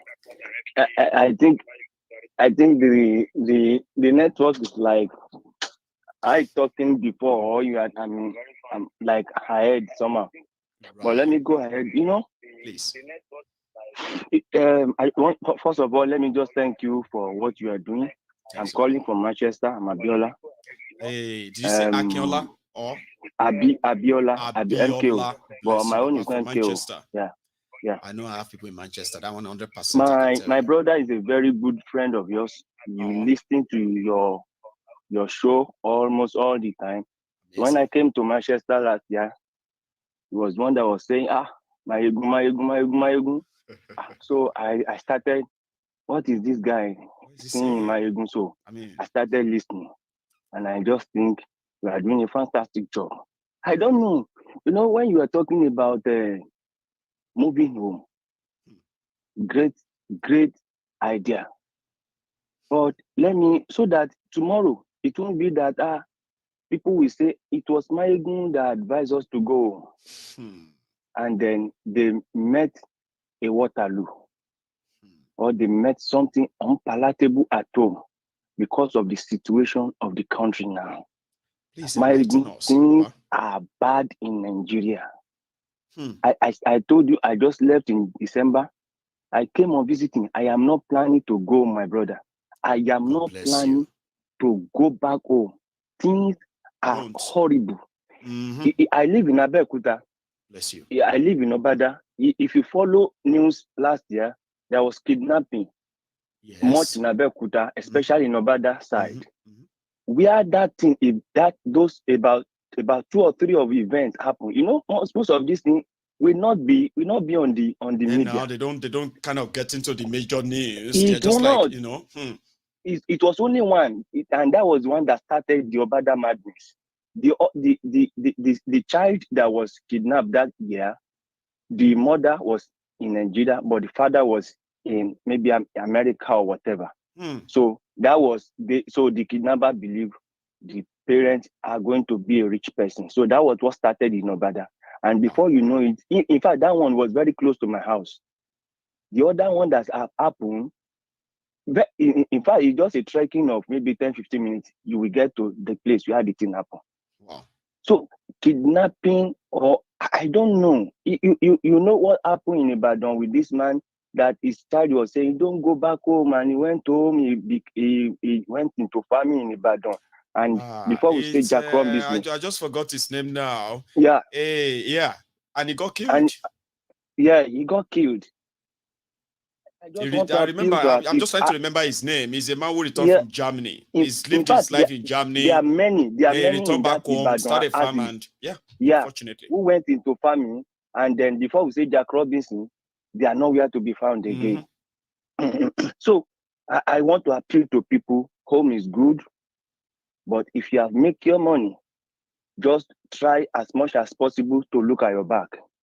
And you have heard about a lot of things. People, you will send money home, build houses for me. You will not see the house, you will not see the building, you will not see the money. Things and they will are come after happening, your life for asking for and your they money. come after your life. Yes, things are happening in that country, and you know, when you are talking about the little girl whose DSS is harassing, DSS have not harassed the president, whose certificate up to today is questionable. They have not arrested many governors, many senators whose results are questionable. 17-year-old child putting him into trauma, and the JAMB who have done that madness will not be questioned. No, nobody's going to be held responsible. Just like INEC, nobody will be questioned, nobody will be punished, and when you have, they will say it's a glitter. They say they will start speaking English that we don't understand. So to be sincere with you, I am a member of APC. I am a member of APC. But when they were telling us that, Buhari, we said, no, Jonathan is this. Yes, I don't like Jonathan. I think we did not do a lot of things about Buhari before we start jumping into Buhari, and he came and he destroyed the whole thing. Everything. And you know, in my polling unit, I should be an agent if I was in Nigeria during the last 2023 election. I deliberately told my leader, I said, I am not going to vote Tinubu. If he send me to polling booth to go and look for Tinubu, I will not do it. And they said, I have to work for. I said, no. I won't. If I was in Nigeria by then, I will. You probably will be one of those they break the Z, or one of those who deliver their polling unit. It's not even possible, because I myself, I have my own work on ground. I think I get the drift. If you get to a stage where your leader says, can you handle this please for us for the election time, you are not just any pushover. I think I get that. I cannot be pushed over. I'm not into politics because of all these 5 naira they are sharing. I am not into politics because of that. Already. I just want a better society. I want a better Nigeria. Unfortunately, these ones are just criminals. Chances, opportunists. This election, this election that passed, I cannot define it. The water that crosses under the bridge, I don't understand. I don't understand. Abiola. But whichever way, may the good Lord continue to be with us. I wish you all God bless the you. best. God bless you. Abiola, God bless you. You are doing As a you great are job. right Thank there, you will meet the right people. Amen. That will actually be very Amen. much play a positive role in your life. Amen. You have Amen. everything. Stay focused. Stay on the line. Yeah. You will also sing. Trust me. I was once like that. Yeah. Once Thank like you. Right? Thank you. But every time I remember what chased me out of Nigeria, I was more determined to make it here. You will. That country. Yeah. Bless you. Stay safe, Abiola. And thank you. That's that. I have another. Oh, okay. I think I missed that. Right. I'll bring it up back. Okay. I have another caller on the line. Please, if you're still watching me, please do like this broadcast. Okay. And then yes, Jima Gudu, my dear brother. Hey, Marigo. How are you? I mean, you are one of the people who actually make it easier for me when I changed the studio number, right? You haven't changed your profile picture. It's so easy for me. When I saw that, No. It's not hard. How you doing, Baba? They always leave on. I do, Baba. I do. You follow this? Well, the family. I follow him. I follow him. Tani wèrè olórí ibú tó ń sọ̀rọ̀ pé petrol ni kò ní affect anybody. Unfortunate, very, very unfortunate people. Mad people everywhere. Some of them, they look like... Àwọn people yìí ya wèrè gan o. That one they abroad though. Like, the one that said that the poor man doesn't need petrol. Like, are you for real? Like, are you... Yeah, are you for real? Eh? Wait, so when you increase petrol, doesn't the normal transporter increase his doesn't price? know the economic of a subsidy remover. A lot of them don't know, or they do, but they pretend not to, so they just gloss over it and say, and so, you know, unfortunately. Another assuming is there telling people that they should go to their politician's house and beg for food. How many people? I'm sure the idiot lives abroad. How many people living abroad do you see going to their politician's house to collect food? That is what you call begging. What is the description of begging? You are begging. What is the Almajiri system? Was the West in sin? I lived in the West. I have never one day seen a Yoruba man beg for food. All my life living in Europe, in Yoruba land. A lot of us. There is no shame in it. What kind of place is we this? Do our most now, unfortunately. A 17-year-old girl scored how much? How was her JAMB scores again? Originally, she scored 362. She went to print her results and she discovered that the highest number scored. Okay, in fact, I'm gonna. She printed her results. INEC announced that the highest score is 362, scored by Mesoma Joy Ejikeme, right? So once the news broke, my name is Joy Ejikeme Mesoma. That is me. They are talking about me. So I'm the highest score student. Okay, she went on to print that out and she got 362. Now that was last week. So the JAMB now turned around and say, no, that girl that said she scored highest, she didn't. Now them announced her. They announced her as highest scorer, right? Then she drove on that. I mean, she rode on that. They said, no, she didn't. She forged it. How? You announced her. Did she enter in your system? But the moment they said she forged it, you need to see all of the different people. Anambra. She's from Anambra. She's Igbo. That's what they do. It was so bad that the young girl had to do a video to explain things. That's the story, Yima. And we are one Nigeria, Abi. They say we are one Nigeria.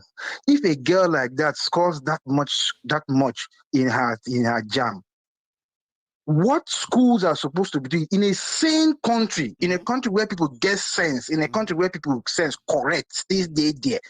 Schools are supposed to be rushing that girl with scholarship grants. You know, I mean, begging her to come to their school. Public, I be wait to, because they don't rush them. They don't, as in, also don't give them a scholarship. Now, you as JAMB, if you discover any discrepancy in what you have done to save face, there are two things they should have done. Number one, they will notify the girl and say there's something wrong with that your result. We are going to remark it. At least she wrote the exam. She had this. They have a exam. What do you call it, Nabi? Remark it. Scripts. Call somebody to remark the script. Okay, get the right one. Go back to what you gave her. Then write her and say, listen, we made a mistake. We have remarked your script. You didn't score 362. Okay, this is what you scored. No, they went straight to the media. They called media. Everybody. They called DSS to go and arrest the girl. Immediately they make accusation she forged the results.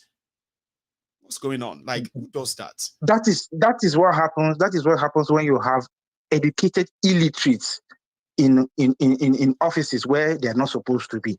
Quota system human beings. The place is just a shamble.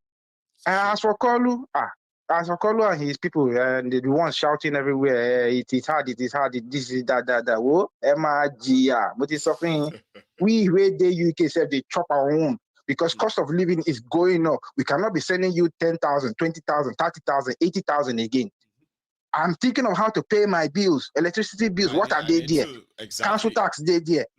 So when will I now remove my own money to send you? Winter is coming. I'm going to pay more on gas and all this. Because it's getting cold. Sure you get. So all of us go touch everybody. So anybody no come. Go touch everybody now. Make we all chop, make all well done. We go chop and where. You know they won't stop calling us. Baba. Eh? No. I know that one now. Okay. I know that one. Have a good one. Later, Baba. That's Jima there. Jima Gudu. My dear brother. From I forgot to ask Jim. I'll ask him next time. I have another caller anyway. Hello there. Myegun.com. Oh yeah, feel it. How you doing, Baba? Okay. Thank you very much. Oh. Yeah, first time caller. Benjamin will call me. Okay, sir. Oh, I've got another Benji. This one is Benjamin from I not to UK, right? It used to be Nigeria. From Southampton. You know. Yeah. So our team right? How you doing, Baba? Yeah, Baba. Yeah, so Southampton you know. Not bad, Baba. We are doing great. We just I just want to thank you for what you're doing, actually. Thanks, and also, you know, it was your program anyway that gingered me. You know, when I was staying in Nigeria, I used to listen to you a lot, and you know, the analysis and everything that you do on the program really motivated me to leave the country, and I'm so grateful for that. I would love to someday. Okay, just keep it. No problem, Baba. If that will work out, I'm available, sir. I know now. If I, you know something. Why I always love to mention where people are calling from is that lately I've driven on UK road from Scotland to England, and I've had stop over a few places, right? And surprisingly, okay, I've had people who just is that Mayegun? Mayegun? Yeah. Is that you, Mayegun? I'm like, oh my God, you know. Yeah, you're very popular. I guess you are popular that you know. But I do run into people, and I'm like, wow, I love that. So, yeah, it's Mayegun. You are doing well. So I would love to see that someday. Southampton. No problem, Baba. You know what I mean? Manchester, Liverpool. These are places that when I'm driving, I just see them this way too. I'm like, one day I'm going to drive there. One day. It will be an honor. I will be glad to meet you in person, Baba. Thank you so much for all you do. We are very, very grateful to you. Yeah, I will. And let me just chip in something about the midsummer thing. Yeah. And you see, what I feel about this is just that, well, it's unfortunate the way Nigeria is, but you know, when they do their politics and our politicians tend to drag innocent people into their shits, it doesn't make sense. It doesn't make sense at all. In no way, it doesn't make sense. That girl is just a little girl that is just, coming up and studying, taking her home. You know what I mean? You went all out another way. I mean, it's and then we just come back because of, I don't know, whatsoever reason. Maybe because the girl is not getting recognition and people are like, oh, it's as in it's part of the work. Error. You get it could be a computer error, right? Some of these people who are talking in JAMB, some of them are parents too. Okay, no alternative, no nothing. Investigation is what you should do first. Okay, now if you figure out that it's not even just now what do? Administratively, you write her and say, well, there's a mix-up, okay, and we're working on it. And therefore, here is our letter, official letter that says this is actually what you scored. You didn't score the highest. Oh yeah, you scored the highest. Oh, you didn't. It shouldn't be something of drama where, I mean, Nigeria, Baba. It's just unfortunate. Let's all Nigeria. Thank you so much, and I'm very, very glad I was able to get in today. Thank you so much. To you too, Baba. Stay safe. You have a good one. Okay. All right. So I'm gonna take just one more, and I'm gonna. Oh my God! Hello. We've had our 3 hours. Our time is almost gone. Hello there. Hello. Hello, Mayugo. Yes. I told you yesterday there's a way I connect. I'm always connecting if I want to connect. And guess what, right? You would have missed. If I saw time earlier, if I have looked at the time and I'm like 3 hours, I would have said, you would have been like, oh, you missed, but yeah. It's working. No, I just trying. Go on. I just did it just for like 10 seconds. Just not like there's a way I do it. So Mayugo, let me just go straight to the point. Maybe other person will talk. No, there's no other person. It's just you and I. After you are going to bed. Well, please. Okay. What I'm seeing here, the politics, the Bekeke people, they should take this thing slowly.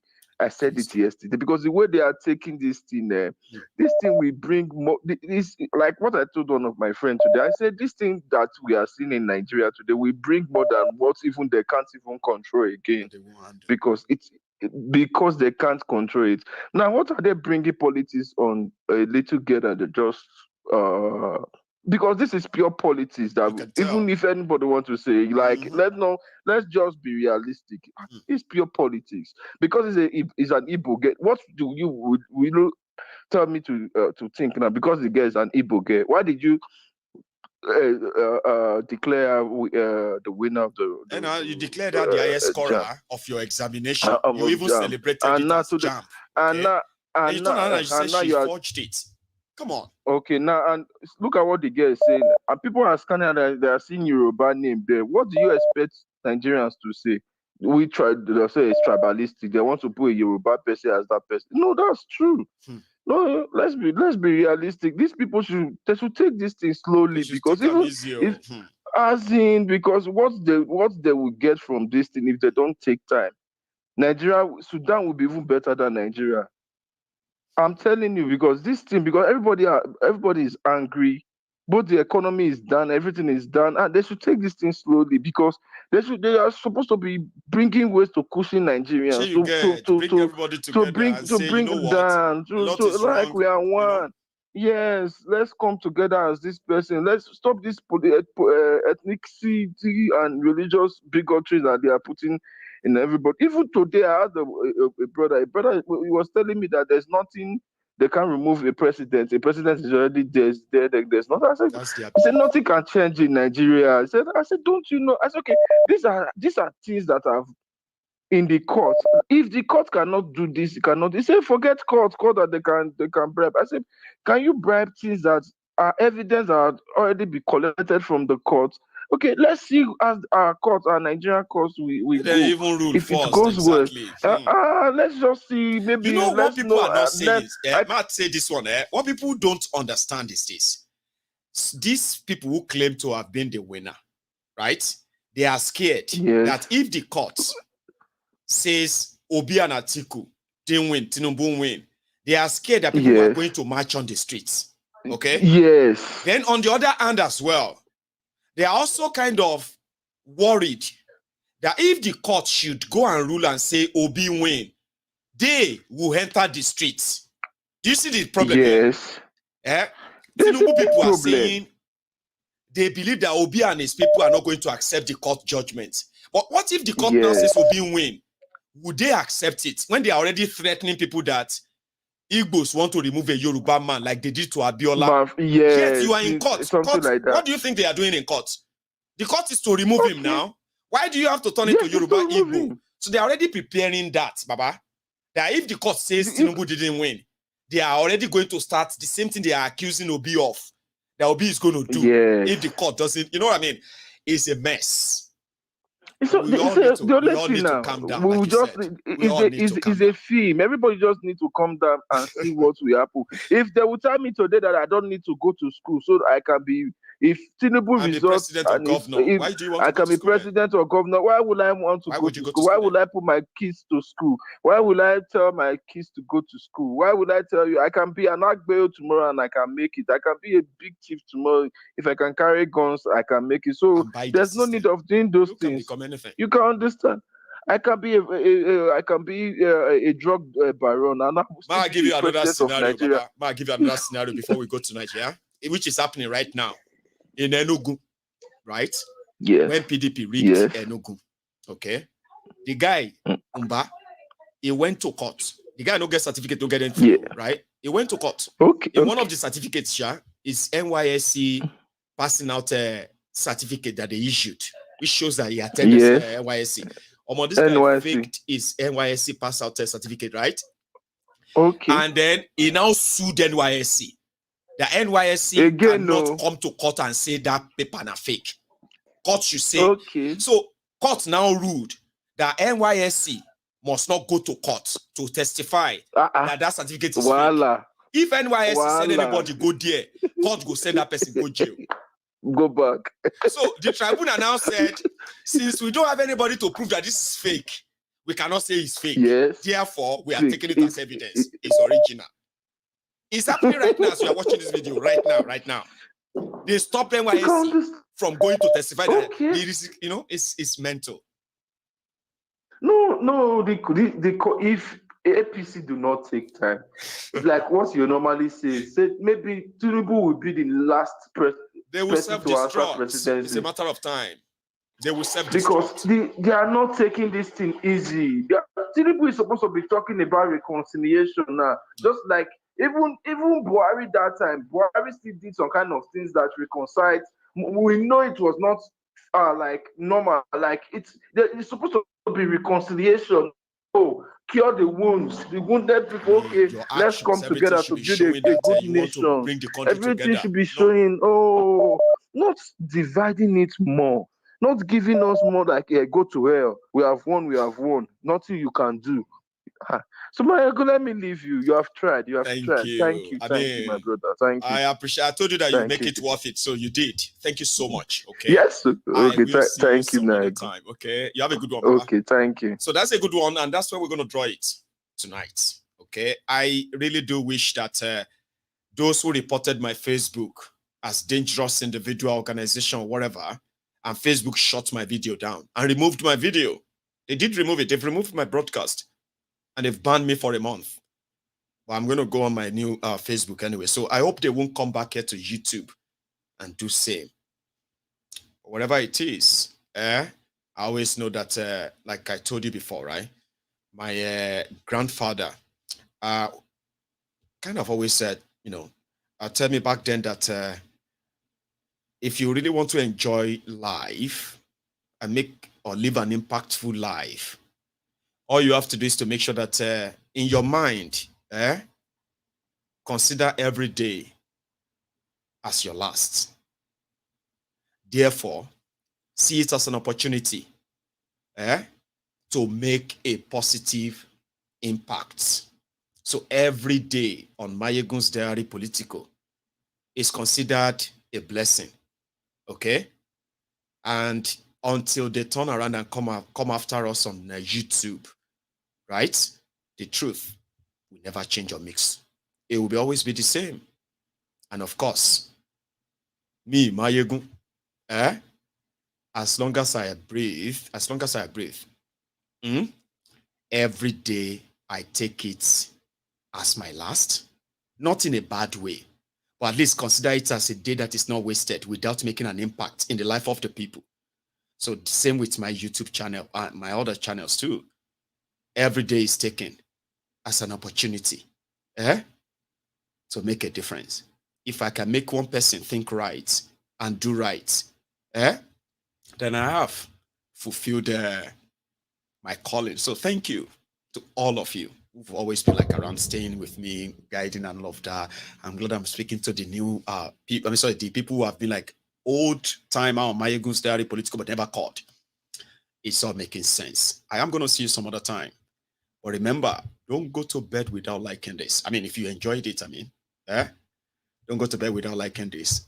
And you can also help subscribe. And when next time I see you, it's going to be another call again. Good night.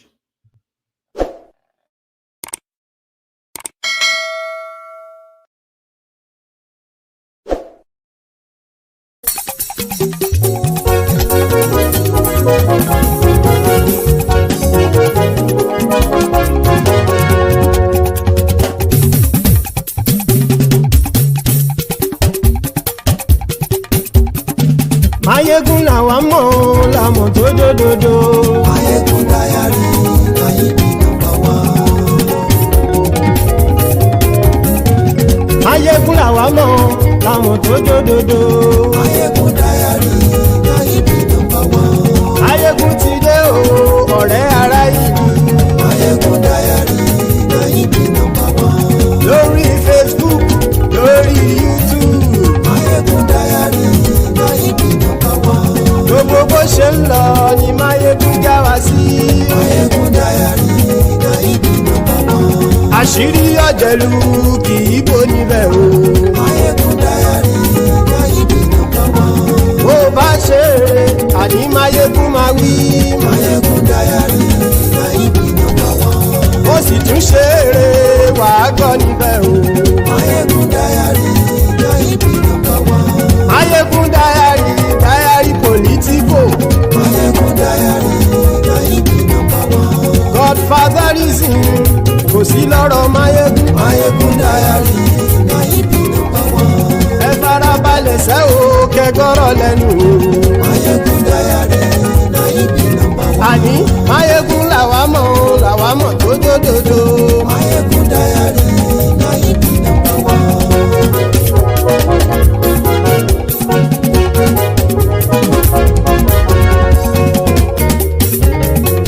Àní ẹ̀sùn ràkì.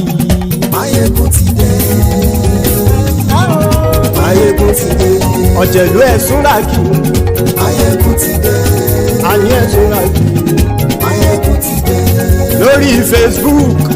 Mayegun ti dé. Àní ẹ̀sùn ràkì. Mayegun ti dé. Lórí YouTube. Mayegun ti dé. Àní ẹ̀sùn ràkì. Mayegun ti dé. Bọ́ bàbá gbé wúrẹ́. Mayegun máa wí. Àní ẹ̀sùn ràkì. Mayegun ti dé. Ijó ìgbádìyẹ. Mayegun máa wí. Àní ẹ̀sùn ràkì. Mayegun ti dé. Bí pẹ̀sìdó bá rúfin o. Mayegun máa wí. Àní ẹ̀sùn ràkì. Mayegun ti dé. Bí gómìnà kówó jẹ. Mayegun máa wí. Àní ẹ̀sùn ràkì. Mayegun ti dé. Ọlọ́pàá ti ń darí bá. Mayegun máa wí.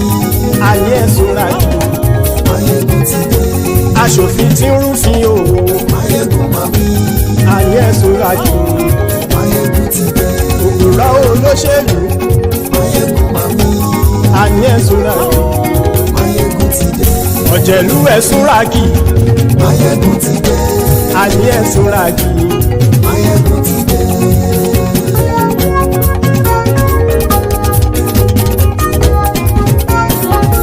Mayegun ti dé. Gbogbo ọ̀jẹ̀lú ẹ̀sùn ràkì. Mayegun ti dé. Gbogbo ọ̀jẹ̀lú ẹ̀sùn ràkì. Ṣùgbọ́n ní bá ti ṣe èyí tó yẹ kí wọ́n ṣe, ọmọ bá dèrò ní fi wọ́n níran o. Mayegun ti dé. Gbogbo gbogbo ọ̀jẹ̀lú ẹ̀ súnra kí.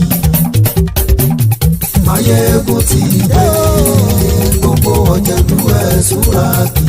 Ṣùgbọ́n ní bá ti ṣe yìí tó yẹ kí wọ́n ṣe ọmọ bá dẹ́rọ̀ òní fi wọ́n níran. Wọ́n fowó bẹ́ẹ̀ o Máyégún ó sọ pé wọ́n ò bẹ́ẹ̀ wọ́n fowó bẹ́ẹ̀ Máyégún ó sọ pé wọ́n ò bẹ́ẹ̀ oníkanṣá ti ṣe yìí tó yẹ kí wọ́n ṣe fáwọn ará ìlú tó gbé wọn débẹ̀ o àyè. Máyégún ti dé gbogbo ọ̀jẹ̀lú ẹ̀ súnra kí. Máyégún ti dé gbogbo ọ̀jẹ̀lú ẹ̀ súnra kí.